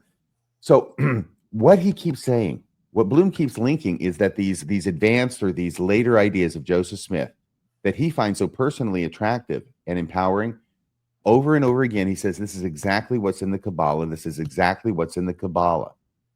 Okay. I just want to point that out because we'll have something on that later. Now, this is page 102. Can you start at we approach? I sure can. We approach the mystery of Smith's religious genius when we seek to intuit how he came to discover the foreboding of his own charisma in Enoch.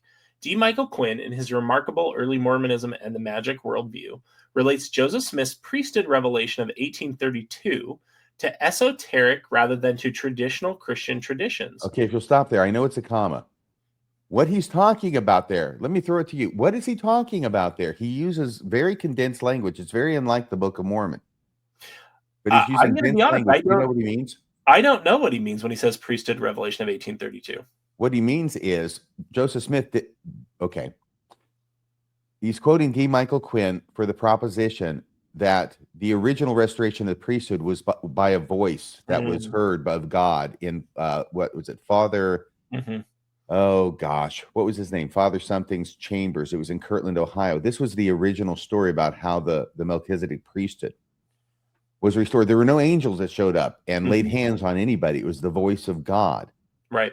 Father Johnson's home, I think, is what it was. Yeah. Okay. And that's what he's talking about. He's saying D. Michael Quinn relates Joseph Smith's priesthood revelation of 1832 to esoteric rather than to traditional Christian traditions.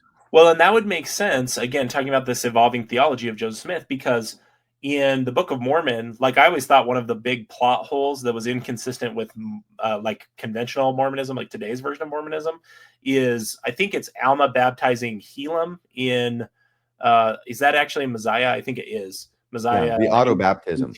Messiah 18, I think. Yeah, where that would be more akin to esotericism, this mystical tradition of receiving a calling through a more nebulous kind of mystical way than the way that, you know, Mormonism today envisions priesthood, which is like, I need my physical. I mean, there are literally like seminary lessons about how certain figures needed to be translated rather than actually die so that they could actually have the physical hands to lay their physical hands on people's physical heads to pass the priesthood. Yeah. Interesting. God is bound by certain laws, and one of those laws has to do with physical contact for priesthood conference, apparently, except in 1832. So he says, well, you were reading this, right? I was. Oh, yeah, comma, and then goes on to the crucial instructions that Smith gave from 1842 through 1844, establishing the temple endowment. Now, you go ahead. Whether or not Smith relied upon William Warburton and George S. Faber, or might more likely reimagined ancient mysteries for himself, he evidently was highly conscious of restoring ancient mysteries associated with Enoch. There it is again. Somehow, in an insight of genius, and there's that word again. He says it throughout. He calls Joseph Smith a genius throughout. The prophet Joseph recovered what Moshe Idel describes as a central mystery of Kabbalah, generally expressed in the cryptic formula. Enoch is Metatron, an identification that makes the ascent of Enoch also a return to the original Adam, hardly to be distinguished from Yahweh himself. Well, I can see with that last phrase why he connects so much with Adam God theory, because it's literally right there. It's just a stone throw away from what he just said about Rabbi Adel's work, I guess. Yes. And here's page 105. I emphasize again the profound affinity between Smith and the Kabbalah. Are you getting the theme yet? Since in each, the function of sanctified human sexual intercourse, okay, he goes there as well. Sanctified human sexual intercourse essentially is theurgical. That's more Brigham Young callouts. Yeah, you're right. Either there was a more direct Cabalistic influence upon Smith than we know of, or far more likely, his genius reinvented Kabbalah in the effort necessary to restore archaic Judaism. So let me ask you a question about that last sentence, because I'm not as familiar with ancient Judaism, ancient Hebrew mysticism as I am with like the break off early Christian movements. But part of what I'm wondering here is it possible that he's seeing these parallels between Kabbalah and Smith because Joseph said so many different things during his life, often contradictory to himself, and Kabbalah is much the same way? Is it possible that that's the explainer? Is that they both just said so much on these topics that you can basically draw those Texas sharpshooter bullseyes however you want? Because I'm wondering if that's a possible explanation. It's certainly possible. It's obvious, though, he's passed, that Harold Bloom was involved in and appreciated Kabbalah, the Jewish mysticism. So therefore, having a basis of knowledge of it, he's better situated to see connections. And yet those connections do seem to be there in some way. Now, he said before, I'm not saying that the Pearl of Great Price or the Book of Mormon, that this proves it's true or not. I'm just making passing observations. As a literary critic, now here's the interesting part is this next one. Did you have anything else you wanted to say about this first? Well, I guess I just ask, like the biggest parallel he's pointed to, right, is this idea that in Kabbalah, God is corporeal. God has a body. We allow for sanctified human sexual. And I'm not even sure that that's true. I don't think that's true in Kabbalah. I don't think that God has a body. Now, in the earliest forms of Judaism that we know about, God had a body, but that's not Kabbalah. Okay. So it is coming from different sources here, these connections he's seeing. And that's a good point to bring up. Well, yeah. And I guess my question, and I guess what I'm wondering is how unique actually is the uniqueness he's seeing in Smith, because there are other religious traditions that do have bodied gods, right? We could look to the Egyptian pantheon. We could look to the Greek pantheon. I guess that's where I'm kind of quibbling with his conclusions, is I don't know how unique what he's attributing to Smith as this unique reconstruction of this Kabbalistic element actually is. But well, what he's talking about is that Smith taught that men could become God. Brigham Young taught that Adam was God. And now he's getting into the ritual sexual stuff that's in common between them. This is all the stuff that Mormons try and not talk about to non-Mormons. But he knows about them, and he thinks they're cool. All three of these things. Man becomes God, that's cool. Adam's God, that's cool. Ritualized sex, I'm down with that. And so he finds that this is all remarkable, and it is. You're not going to find this kind of stuff in the other American religions that he's going to talk about. It's quite different. And Mormonism is endlessly fascinating, and that's one of the reasons why. The point I want to make here is that he has said over and over and over again that this is like Kabbalah, this is like Kabbalah, this is like Kabbalah, but I don't know that Joseph Smith had any access to it. Well, here is a paper from the early 1990s from Dialogue, Volume 21, Volume 27, Number 3. by Lance Owens titled Joseph Smith and Kabbalah, the Occult Connection. And this was actually written after this book because it cites these quotes, or some of these quotes, in this book from Harold Bloom. And Lance Owens is saying, I know you're not a historian, you're a literary critic, but hey, I'm an historian, and guess what? There's historical connections between Joseph Smith and the Kabbalah. The thing that Harold Bloom was not sure of or thought unlikely, and therefore found these parallels to be more remarkable, end up being explained by Lance Owens in this paper as the product of Joseph Smith's environment. Again, this ends up being like a 78-page paper. I read the whole dang thing yesterday. He does say here on page 191, recently, Harold Bloom has pointed to its import. Now, this is the Kabbalah. To the Kabbalah's import in the creative vision of more modern times. This is, I think, in the conclusion part at the end of his article. Perhaps the thrust of this scholarship is now reaching the cloisters of Mormon history. But should that indeed be the case, Mormon historians must understand that they are embarking into a different methodology of history. A prophet's history flows from two springs, one above and one below, both melding in currents of his life. What story from above the prophet may have heard will remain his secret. The history no man knows.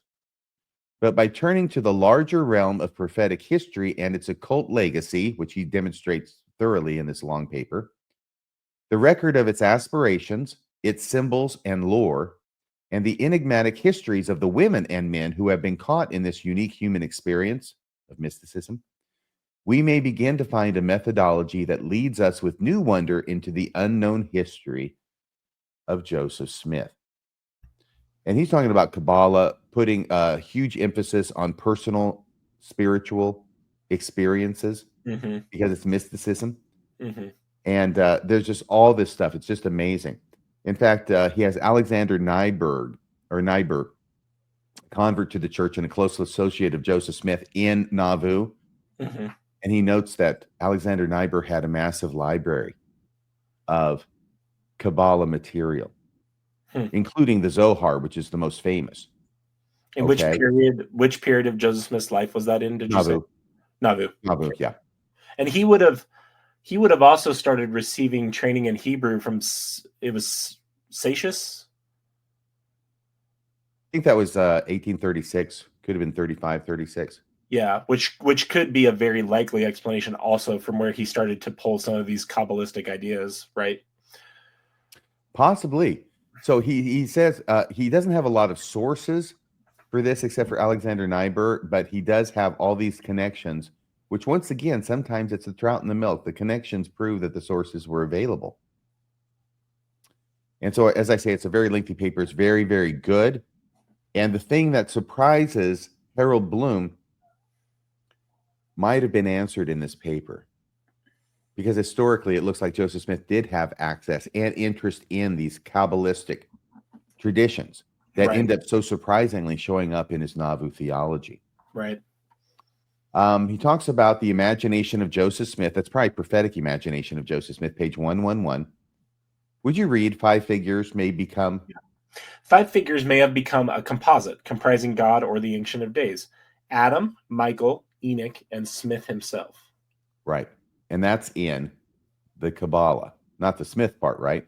But that these are all emanations of God. The Ancient of Days, Adam, Michael, Enoch, and Smith himself in Joseph Smith's view. And if you wanted to continue from there. Though many Mormons are now uncomfortable with their very human God, their prophet was emphatic in his insistence that God had begun as a man upon our common earth and had earned godhood through his own efforts. Now that's interesting where he says God began as a man upon our common earth. You see, that's Adam God stuff. I don't know that really that's necessarily from the from Joseph Smith because a previous world, I think, is what he's recorded as saying there. Yeah. But definitely Brigham Young, who said he got the teaching from Joseph Smith. But nevertheless, he says that it was this earth and it was Adam, and Adam is God. Yeah. Whereas, as far as we understand Joseph's view, in the King Follett, it was more like rounds of creation. So while it's not exactly accurate to say upon our common earth, it's also not like really inaccurate in a way that matters, I would say. Okay.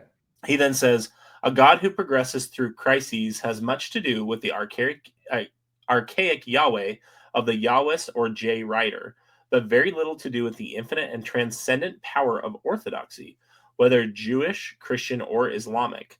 Monotheism in Israel certainly evolved from a cult in which Yahweh, though chief of gods, was surrounded by many gods, to a cult of Yahweh alone. And if we can stop here. Yeah. What he's saying is that what is restored by Joseph Smith is the original, which was a cult in which Yahweh, though chief of gods, was surrounded by many gods. This is what he's rhapsodizing about Joseph Smith having restored. Mm-hmm. This is that idea that Joseph Smith builds out while he's working on the Bible translation, right, of Genesis, that the whole idea of the council of the gods, correct? Certainly, I think when he's taking Hebrew and thinking that Elohim should be a plural, and all this stuff, it ends up showing up in the creation account in Abraham. Yeah. Smith, studying the Bible, shrewdly surmised this development and desired to restore the archaic polytheism, but only so that we too, as Americans, might become gods. Yeah. He puts a lot of meaning and a lot of thought in what he writes, doesn't Bloom? Yeah, he's got a very dense prose, very powerful sentences. Yes. So let me go ahead and try this. So it's talking about Talmage and Penrose. Those are the guys at the beginning of the 20th century who prevailed in having the LDS Church adopt the identity of Jesus and Jehovah. I hope you know what that means, because they weren't identical before that. Right. And the notions that Elohim fathered this being. Okay. Since there's nothing in the Bible, nothing in Smith's writings, and nothing in the oral teachings of Smith and Young to support these oddities, one must ask, why did they become doctrine? There seems no answer available. And what he's saying is absolutely correct.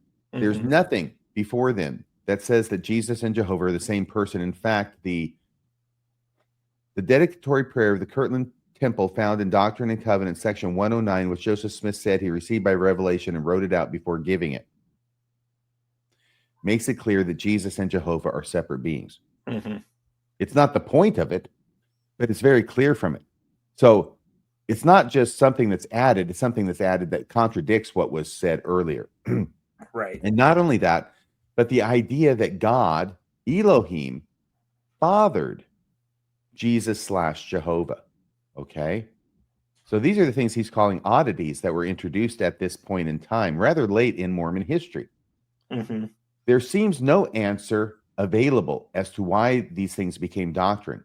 And Kirkland does not venture one, though he hints at a kind of fine desperation in Mormons when they are confronted by the baffling intricacies of their own doctrine.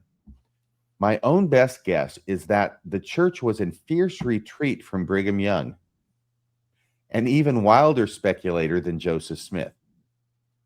Somehow, Young had found his way back to ancient Gnostic or Cabalistic identifications in which Yahweh, Michael, or Metatron, Enoch, and Adam were three names. So Yahweh, Michael, and Adam were three names for one being. Moshe Idel has noted the affinities between Kabbalah and ancient rabbinical texts that hint at a hermetic unity between God, angel, and man in the beginning. And the Hermetic stuff has to do with the mysticism that claims its source as Egypt as opposed to Judaism. Okay? So once again, a lot of interesting stuff in there. Did you want to say anything about that? No. I've only got a few more quotes, and then we'll end this thing. We're approaching 3 hours here. I thought we'd be less than that, but I was wrong. I fell in love with Harold Bloom all over again. Page 122. The next. And here's another thing. If you're going to say that he was right about the Book of Mormon, you got to deal with this too. This is written 1992, right? Do you want me to read this one? Oh, please, yeah.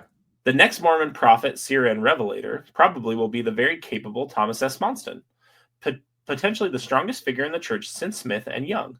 What dreams he dreams, one cannot know, but a considerable part of our national future is incarnated in him. It's a wonderful thought and sentiment and encomium about Thomas S. Monson, but completely wrong, Yeah. as history has shown. This is written in 1992. He's still an apostle, right? And he's going to become the next president. And he did for about 10 years. And he didn't exactly set the world on fire. He was a placekeeper, like most prophets are. And yet, he's thinking, Harold Bloom is seeing him as the next viable successor to Joseph Smith and Brigham Young. A considerable part of our national future is incarnated in Thomas S. Monson. Like the I'm a Mormon campaign that he spent at least hundreds of millions, if not billions of dollars on. That's true. Now, was it he or was it Gordon B. Hinckley? Or was it started with Hinckley, but it definitely continued during Monson. Okay, yeah. All I'm saying here is that Harold Bloom, a really smart guy, but he doesn't get everything right, okay? Mm-hmm. He's subject to error as much as the next person, and as history shows. Oh, yeah. I'm so sorry. So I got to do this one. This is also from the American Religion, page 127. So self-created was he, Joseph, right? So self-created was he that he transcends Emerson and Whitman in my imaginative response, which is high praise indeed. Can I actually back up and read the sentence right before that? Sure, he says, for someone who is not a Mormon, what matters most about Joseph Smith is how American both the man and his religion have proved to be. This is a point I've talked about a lot with a friend of mine who's still a believer. We met each other when we were serving as missionaries together. He's from New Zealand. And it really, having conversations with him about the Book of Mormon and about Mormonism generally was one of the first times I really understood this idea that Bloom is talking about. Is there is so much about Mormonism that is built into the idea of American exceptionalism and being American that it is almost hard for me to understand why it appeals so much to people outside of America. Yeah, I'm sorry. I was checking something out. We were talking about before off the air, and I'll mention it to you later off the air. Oh my gosh. Well, yeah, so that's really, really important. So go ahead and continue this down through the end of that, because the reason I have this book cover over here on the right, which is not what's being quoted from, is going to be referenced by Harold Bloom, will become evident here in a minute. Great. So he's talking about how American Joseph Smith and Mormonism are, and he continues, so self-created was he that he transcends Emerson and Whitman in my imaginative response and takes his place with the great figures of our fiction, since at moments he appears far larger than life in the mode of a Shakespearean character. So rich and varied a personality, so vital a spark of divinity, is almost beyond the limits of the human, as normally we construe those limits. To one who does not believe in him, but who has studied him intensely, Smith becomes almost a mythology in himself. In the midst of writing this, I paused to reread Morton Smith's remarkable Jesus the Magician from 1978, and found myself rewriting the book as I went along, substituting Joseph Smith for Jesus and Joseph Smith's circumstances and associates for those of Jesus. No Mormon, presumably, would sanction such impiety, but it is strikingly instructive.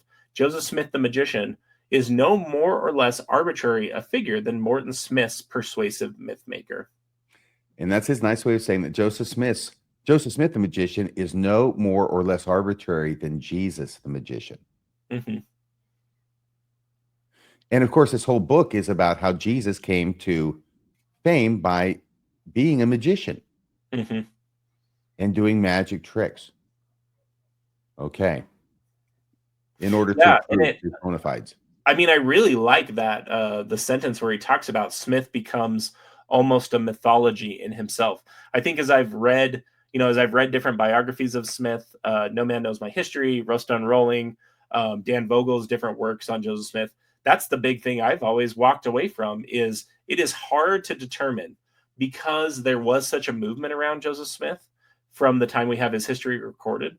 It is hard to determine where the real man ends and the mythology begins. Yes. And yet there is a place where that happens. Well, that's all of Bloom. Now we're going to go back to Austin Fife's letter. And what he says, this is in his concluding remarks, thankfully. When reviewing the totality of evidence, I've concluded that the Book of Mormon should not exist naturally. This color does not exist in the natural world. This book does not exist in the natural world. It's that amazing. And there's two reasons that he gives for this. And the first one is what, Kolby? Joseph Smith's education and experience. He writes, the hypothetical plausible scenario. A gifted writer/orator with decades of experience could maybe write something like the Book of Mormon. Perhaps a scholar with extensive education in writing Here's a tip to Austin. When you bold every other word in every other sentence, it's distracting. I know you think you're emphasizing points, but there's a signal to noise ratio principle that's going on here that undercuts your points. That has nothing to do with the fact that I disagree with your conclusions. That's just a writing tip from a grumpy writing professor that's sick of having to read your stuff. He says, perhaps a scholar with extensive education in writing, dictation, and religion could do it. At a minimum, they would need sufficient education and experience in ancient Hebrew and Egyptian languages. So No, they don't. I'm going to go through that. That's what I wanted to do. So let's go through this just for 1 second. Yeah. What knowledge have we seen in this series that Joseph Smith had of ancient Egyptian and Hebrew languages? Because from what I remember, he had the information density relationship between those two languages exactly backwards, right? Yes. So what has he demonstrated that he knew about ancient Egyptian and Hebrew that Austin's demonstrated to us? Well, in that regard, zero. Okay. The next was Israelite traditions. We talked about how the Book of Mormon talks a lot about Israelite culture. It talks a lot about the law of Moses, but is actually incorporated in any way that it demonstrates the person who wrote it has knowledge of those traditions? No, not at all. Well, the thing he's talking about there is that, you see, Lehi says that they went 3 days journey from Jerusalem when they were getting out of town, and then they offered sacrifice to God. And then they compare it to the Bible. It says, well, you can't offer sacrifice anywhere but at the temple in Jerusalem. Therefore, Lehi and the Book of Mormon must be wrong. But we found out that actually there is an account of a group of Jewish people who they leave somewhere. Okay, I'm not going to say they leave Jerusalem because we're going to keep it a secret right now. They leave somewhere and they go 3 days journey into the wilderness, and then they offer sacrifice just like Lehi. And you know where they found that? It's in the Bible. It's Moses and the children of Israel getting out of Egypt. That's why I said I don't think they're getting out of Jerusalem. So in other words, they don't believe that Joseph Smith knew the Bible as well as the Book of Mormon author knew the Bible. And It is obvious that the author of the Book of Mormon, whoever it is, was intimately acquainted with the Bible, Old and New Testaments, and would weave passages and phrases from them throughout. It's really remarkable. It's like a tapestry. Whoever wrote or whoever dictated the Book of Mormon had this intimate knowledge of the Bible of Joseph Smith's day. Right. And specifically the Bible of Joseph Smith's day, right? Yeah. Arabian geography. We have talked about that, how really, if you look at what the Book of Mormon talks about, it doesn't even get the details right, but the general details of having this lush area, Arabia Felix, was very much available during Joseph Smith's day. Mesoamerican culture. Where did he come up with that? Yeah. Olive culture isn't Mesoamerican. I don't know what he's even talking about there. He's making stuff up, I think. Right. And that's where you would just look to like the Mormon Stories interviews with Michael Coe, who actually talked about Mesoamerican culture. And if I remember that extensive interview series, like his overall conclusion of that extensive interview series correctly, it was essentially that what's damning for the Book of Mormon isn't what's in there that shouldn't be. It's the things that should be that are not in there if it really were capturing Mesoamerican culture. Things like cacao beans, turkeys, jaguars, things that were central to Mesoamerican culture that aren't mentioned at all in the Book of Mormon. Well, maybe he's talking about the fact that Joseph Smith has kings among the Nephites and the Mayans had kings. Oh, wherever could we find kings across the history of the world? Geez, that's when you're lowering your hits that much. That's crazy. Battle tactics and olive tree cultivation. We talked about both of those already. I don't think he talked about battle tactics. He's just throwing it in. Yeah. Actually, the battle tactics, and I don't want to get ahead of myself because I am going to do an episode on this in the future, and I've been planning on it for months and months, is that Joseph Smith took his battle tactics out of the Bible too, believe it or not. Well, in the battle tactics, I remember from the anachronisms chapter when we were looking at some of the, the anachronisms that they've discovered are not impressive at all. It's like they dug ditches. Oh, whoever could have imagined to dig a ditch in the middle of a war? Like, that's ditch warfare. Ditch warfare. Austin continues and says they need to be clever enough to create distinct voices in their religious text, even though other famous authors during the same period could not do that. Objection, Your Honor, assumes facts not in evidence.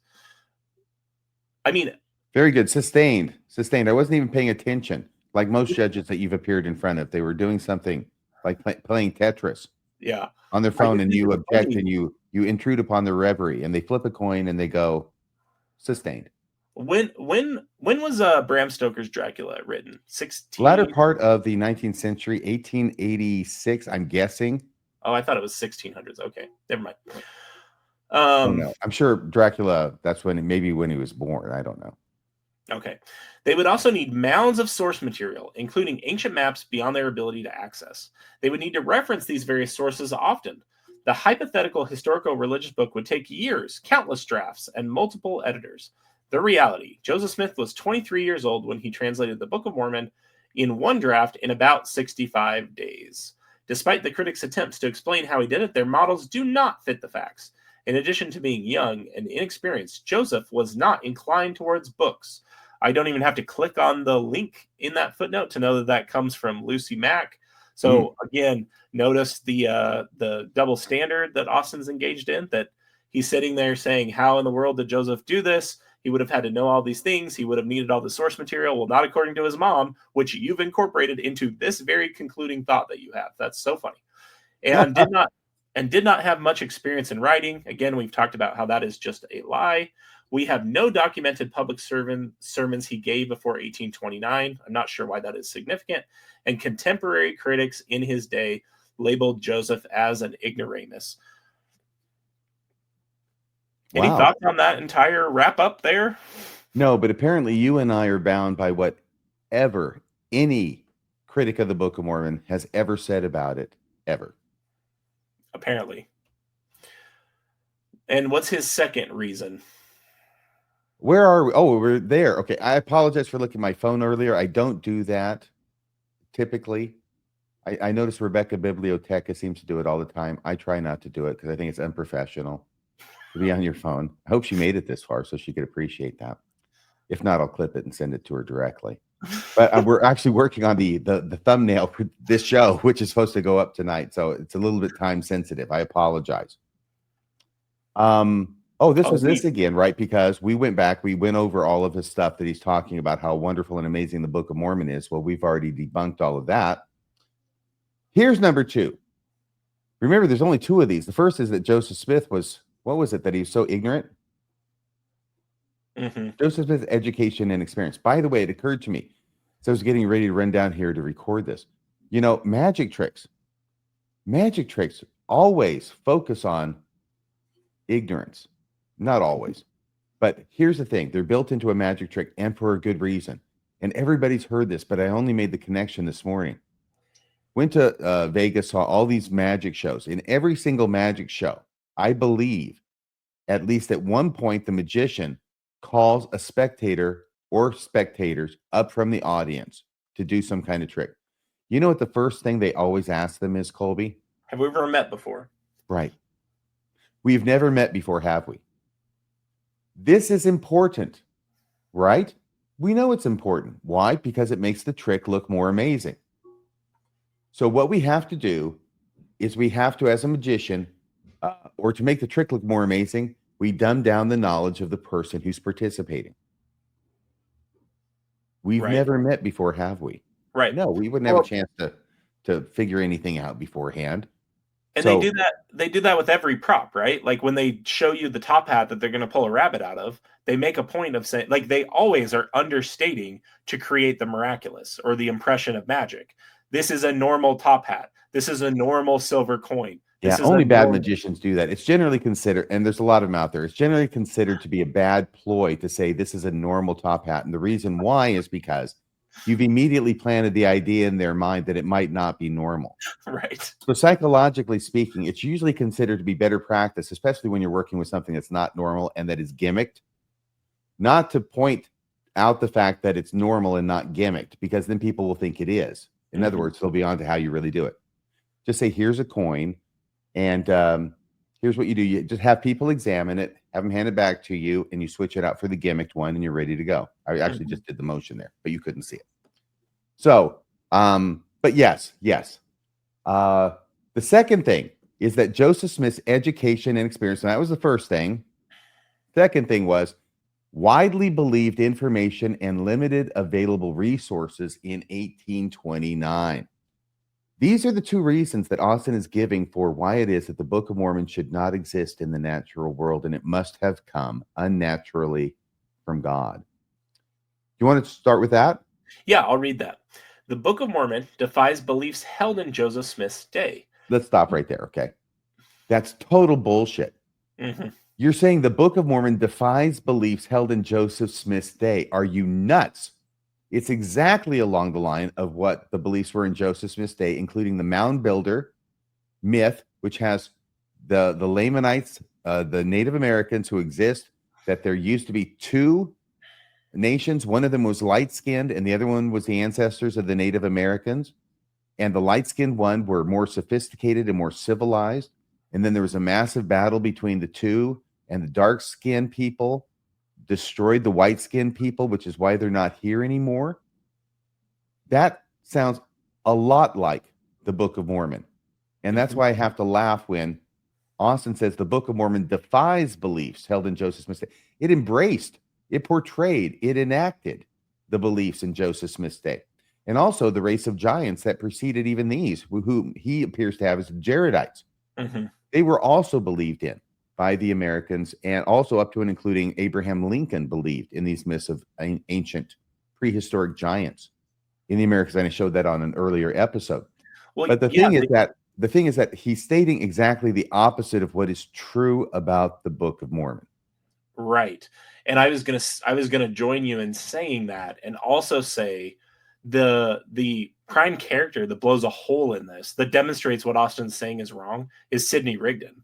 Sidney Rigdon was theologically trained, and he didn't find Joseph Smith. He didn't encounter Mormonism and say, this is completely anathema from anything I've ever heard before. Joseph Smith wasn't even the first restorationist. Restorationism was a movement of trying to restore this primitive Christian church, of which people like Sidney Rigdon already held those beliefs. So I don't know specifically what beliefs Austin had in mind when he wrote this sentence, and it feels weird to bully one sentence so much, but you're right. This is exactly incorrect. Like I can't even imagine what he had in mind that would make this statement true. He's going to describe it. So you go ahead and read the next sentence and see if he persuades you. Okay. I think we both know that he will not. He continues and says, details about Native Americans. I think that's really problematic given what the Book of Mormon says about Native Americans. Details about Native Americans, Arabia, ancient Israel, metal plates, Mesoamerica, ancient languages, and Christian doctrine differ from what was conventional in 1829. The Christian doctrine in the Book of Mormon differed from what was conventional in 1829? Really, Austin? Care to give an example of that? Because every single Christian doctrine and teaching, I shouldn't say every single, okay, but basically everyone, and more come out all the time, are found in writings by contemporary Christian authors. Right. Up to and including the eternal, what is it? The eternal atonement, the everlasting atonement. Infinite, yeah. Thank you. The infinite atonement, not original to the Book of Mormon. Nope. Sorry. Other people were talking about it, including Joseph Smith. So what's more likely? That people hundreds of years ago in the Americas were talking about the same thing that other ministers were talking about in Joseph Smith's neighborhood? Or that's where he got the idea from? I also think the idea he includes here of the Christian doctrine that you've been talking about is particularly kind of funny, since Mormons always get really bothered by Christians telling, like evangelical Christians telling Mormons that they're not Christian, but you can't have it both ways. If you're arguing that the Book of Mormon and Mormonism's Christian doctrine differed from what was conventional, then would Austin admit that Mormons aren't Christian? It would seem you would have to, if you're going to argue that the Christian doctrine is completely divorced from what was conventional in 1829. Yeah. I read a paper once in the 1980s where someone was arguing that the Book of Mormon describes the Lamanites that we weren't looking for, okay? Because he says that if Joseph Smith had written it, he would have written it with the Native Americans living in teepees and using tomahawks. Well, that might have been some of the Native Americans in his environment, but that's not what the mound builder myth is. Okay. I'll continue. The church's critics have ridiculed the Book of Mormon for almost 200 years, even though the evidence keeps piling up in favor of the Book of Mormon and Joseph Smith's claims. When a critic mocks some aspect of the Book of Mormon, it only bolsters its divine origin because time proves critical theories wrong. So no matter what your theory is about the Book of Mormon, if it's critical, time's going to prove it wrong, and therefore it just bolsters the truth. No matter how good your argument may be against the Book of Mormon, it actually serves to prove the Book of Mormon is true. I think Austin's finally given us his methodology. We can refer back to that circular reasoning example he gave. Critics seem content on holding to an increasingly smaller list of unanswered questions as time passes. Yeah, that's just demonstrably not true. I could give you my top 5 reasons the Book of Mormon cannot possibly be historical, but I know you won't address them, Austin, because you haven't addressed anything else we've said in this series. The resources that support the Book of Mormon, which were not available to Joseph Smith, are staggering. Since 1966, most critical claims against the Book of Mormon have been debunked. Wait a second. That's just not true, Austin. Come on. You're trying to fill up space with fabrications at this point. And what's so bloody important about 1966? That's when it all changed, Kolby. That's when the tide of evidence changed from being against the Book of Mormon to being in favor of the Book of Mormon. That's why people are joining this church right and left, because they realize that the archaeological evidence shows the Book of Mormon is true. Yeah. It's also very odd, just again, the writing professor in me that has to say, if you're going to reference a specific date and you're going to make an assertion of fact like that, I would expect a footnote or a citation instead of just a bald, empty assertion. If empty assertions worked on me, I would have stayed in the church. Well, you can read this last all bolded sentence, and then I'd like you to tell the audience what logical fallacy this represents. Joseph Smith was either a prophet of God or the world's greatest guesser. That would be the false dichotomy fallacy that we've talked about a number of times. And which he mentions at the beginning of his book as a fallacy that critics use and should be avoided. Yeah. Critics, what stronger evidence could you have? I don't know. Any actual evidence? What does evidence look like? What is good enough evidence? Now, it's funny that he's asking the question, what does evidence look like? Because I don't think Austin really knows. You know what? I can actually answer this question. Like, what would be strong evidence? What would be very strong evidence is, for people who aren't familiar with the Dead Sea Scrolls, the Dead Sea Scrolls are a collection of documents that were found in the, was it 40s? 47. They were found in 47, and they have some of the earliest manuscripts of Old Testament writings, including what's known as 1Q Isaiah A, the Great Isaiah Scroll. This is the most intact version of Isaiah. I think it's the entire thing, if I remember correctly.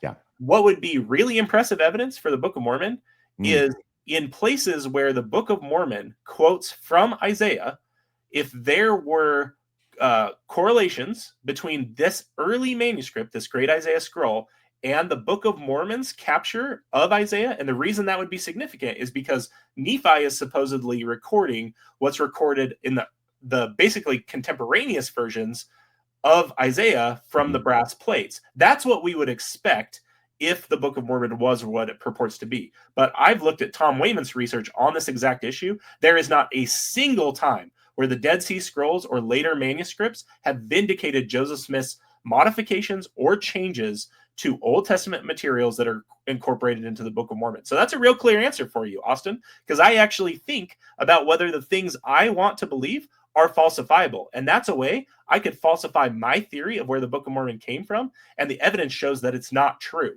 period. Right. And it would be helpful because my understanding of the development of the Bible is that there was the Masoretic text, Correct. which basically dates to around 1000 CE, 1000 AD, 1000, right? Right. And that's what the King James Version for the authorized text used in order to translate from the Hebrew into the English for the Old Testament for the King James Version. Okay. 47, we discovered the Dead Sea Scrolls. I don't know exactly when it was that the Great Isaiah scroll was discovered there. Mm-hmm. But when they found it, this goes back to basically right around the turn of the millennium. In other words, right around when Jesus lived. It might be a little bit before, it might be a little bit after. Right. But it basically pushes our earliest version of Isaiah and the rest of the books in the Old Testament back 1,000 years. Right. All of a sudden, we've got a copy of Isaiah that is 1,000 years earlier than the one that was used by the King James translators. So we would expect, if the Book of Mormon is telling the truth about itself, that we would have connections between the changes in the Book of Mormon's Isaiah chapters and the Dead Sea Scroll Isaiah. Mm-hmm. We would expect, at a minimum, to have at least as many correlations between the Book of Mormon Isaiah and the Dead Sea Scrolls Isaiah as we have between the Book of Mormon Isaiah and the Adam Clarke Bible commentary. Right. And as a specific example, when I was looking at Kolby Townsend's work on the Book of Mormon's relationship to the Adam Clarke Bible commentary, and I was going through and actually looking at that myself, I was looking at this great Isaiah scroll to see, were there any times that Joseph building in this commentary agreed with the great Isaiah scroll? And there are examples where there are verses that were like later additions. They're in the Masoretic text, but they're not in the original great Isaiah scroll. And so what would vindicate Joseph Smith is if the version that's in the Book of Mormon omitted those verses that at least the applying standard biblical scholarship and historical methods would indicate those were later creations attributed to Isaiah that Isaiah didn't actually write. Otherwise, they would be in that 1,000-year earlier manuscript. Yeah, it's an excellent point. So that is the kind of proof that Kolby would look for. I think it's the kind of proof I would look for. Now that he mentions it, it sounds pretty reasonable to me that this is the kind of stuff that you would reasonably expect from the Book of Mormon if it were really what the Book of Mormon claims itself to be. Mm-hmm. Instead, we get vast wastelands of no evidence. All right. Well, I think this is going to be the end. Oh, how to write the Book of Mormon. He's so astonished at Joseph Smith writing the Book of Mormon. It's really very easy. I made up my own little list here. You ready? Mm-hmm. Number one, you make it as a meta-narrative of origins of Native Americans, completely in line with widely accepted mound builder myths of Joseph Smith's day, but almost universally rejected by 2025. Number two, a meta-narrative of the origins of the giants that predated the arrival of the Hebrews in the Americas. Also very common in Joseph Smith's day, universally rejected today. There's always going to be a few crackpots out there. So I have to say almost universally. Yeah. Any reasonable person doesn't believe in physical, actual giants. To the point, I would say this belief was so apparent in Joseph Smith and so accepted in his day that when the whole Kinderhook plates fiasco happens, the folks who are doing the frauding literally reference this skeleton as being a giant, saying that it was like 8 or 9 feet tall, if I remember correctly. And so Joseph Smith doesn't write off the Kinderhook plates by saying, what are you talking about? There's no such thing as giants. Like, it was something he was completely comfortable with, is my point. Good point. And in the prior episode I did on this about Adam Clarke, I had the quote from Abraham Lincoln where he talks about it too. Mm-hmm. Number three, both narratives have people arriving by ship from the old world. Both narratives have massive single battles of destruction. 5, add large sections of Bible chapters interpreted, like in the scriptures unto ourselves, interpreted to show how they teach about ancient Hebrews being upon and returning from the Isles of the Sea or the Americas. Have prophets teach Methodist sermons in pre-Christian America while quoting liberally from the King James Version Bible, and even have the camp meetings described, such as the people of King Benjamin and their response to his sermon, where they all fall down in a swoon. That is 19th century camp meeting stuff. 7, resolve all the major Christian doctrinal disputes of Joseph Smith's day. That's how you write the Book of Mormon. And once again, you just pick a side. Go ahead. And to Bloom's point, that's a great one because it resolves all the major Christian doctrinal disputes of Joseph's day and no further. Its prophetic insight ends in 1830 when it's published, right? It doesn't continue beyond to resolve everything that's going to come up during Joseph Smith's lifetime. That's precisely why we had a Doctrine and Covenants and he needed to receive all these revelations. There's a person who is still a member of the church and whose name you know and the audience knows, but I don't feel like I can give this person's name here. But this person has told me in private conversation that, I'll just say they instead of he or she, that they had this insight reading the Book of Mormon the other day, because over and over again, we hear from leaders of the church that the Book of Mormon was written for our day. Mm-hmm. And suddenly they realized that's not true. Mm-hmm. The Book of Mormon is not written for our day. The Book of Mormon was written for Joseph Smith's day, and nothing beyond it. And finally, the map is not complex. It's simply the hourglass shape of the Americas is what Joseph Smith was working with for the land north and the land south and the narrow neck of land in between. Sound familiar? Yeah. So I think that's going to be the end of it. Is there anything you want to say in conclusion? Let me say what I want to say in conclusion, okay? Perfect. I'm so glad that you joined me here on this Saturday morning. I know you got a lot of other things. You got a family that you're neglecting just to be here. And your kids are probably out there, I don't know, they're probably smoking cigarettes on the street corner and doing God knows what while their dad's doing a podcast. It's a Lord of the Flies situation. I can guarantee you that. I'll bet it is. And I know which one is Piggy. So, actually, I don't know your kids, but I'm sure they're wonderful. They got a wonderful dad. Their mom's okay? Okay, Mom? She's fantastic. She's the best. Okay. So I want to say that about you, and I appreciate your being here, and I appreciate your weighing in with all of your comments and your experience, and I think it's been fascinating. I hope we can get through the rest of this letter. There really isn't that much left. I mean, there hasn't really been that much before this as far as substance, right? We spent a long time just spinning our wheels in the mud created by this Light on Truth letter. But finally, we get some traction. We go some places, and we are more than halfway through. So I'm having a lot of fun. I hope you're having fun. I hope you will hit like. I hope you will hit subscribe. And I'm talking to you, not just to Kolby. Hit like, hit subscribe. Go to Radio Free Mormon. Would you? RadioFreeMormon.org. Make a contribution. Make a donation today if you haven't so far. You'll feel so good about yourselves. You'll have a wonderful Memorial Day weekend just from that act alone. So, Kolby, what is it you want to say?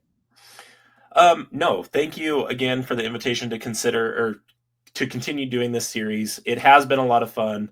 I think I've really appreciated doing it with you because I think we went well beyond the stuff that Austin's talking about. And I think we've demonstrated that time and time again, where we're actually concerned about making sense of this stuff, digging into the sources, you lazy learner, you. Actually reading Austin's sources, which is apparently, a level of effort that he can't be bothered to engage in. I think I just wanted to sum up and say this is the last of our Book of Mormon chapters, at least for reviewing the Light and Truth letter.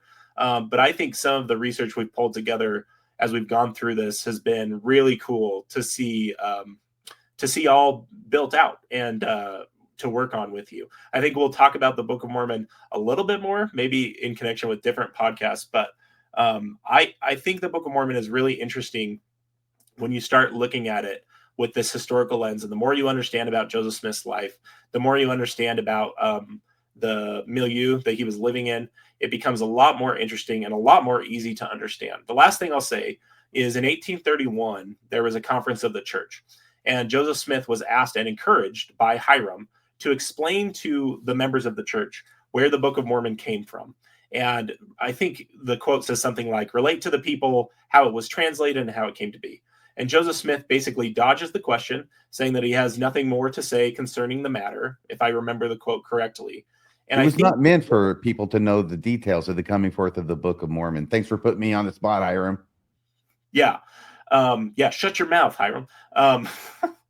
But to me, that quote is one of the most telling and significant things about Joseph Smith's engagement with the Book of Mormon. It, as you've analogized to magicians several times, it reminds me of a magician not wanting to reveal how he's done his trick, because Joseph Smith was more than comfortable talking about very powerful spiritual experiences. So that excuse of, oh, he just didn't want to talk about it because it was so sacred is not going to work when you've got this guy sharing multiple visions, including a vision, depending on how many figures were there, depends on the year, of God and Jesus Christ. So all to say, is the Book of Mormon an anomaly? Is it exceptional in some ways? Absolutely. Do I think its level of complexity and how exceptional it is, how difficult it would have been to write, has been overstated time and time and time again by these apologists? Absolutely, I do. I really don't think it is nearly as impressive a book as other people do. And I think if you really look at the things that are incorporated into it, there is no one but Joseph Smith who could have written it. It does not reflect an understanding of theology that 5th and 6th century BC Jews would have had. It instead reflects exactly what we would expect to come out of someone from Joseph Smith's, that possessed Joseph Smith's worldview. And that's my concluding thought. Very good. Thank you so much. Thanks for joining us. Thanks to everybody out there for joining us. And I'm going to run around and do whatever it is I need to do and call in help from other places to get this thing posted by this evening on Saturday, May 24th, 2025. Thanks again, Kolby. Thanks, everybody. Thanks for joining us. This is Radio Free Mormon signing off the air. Have a great Memorial Day weekend, everybody.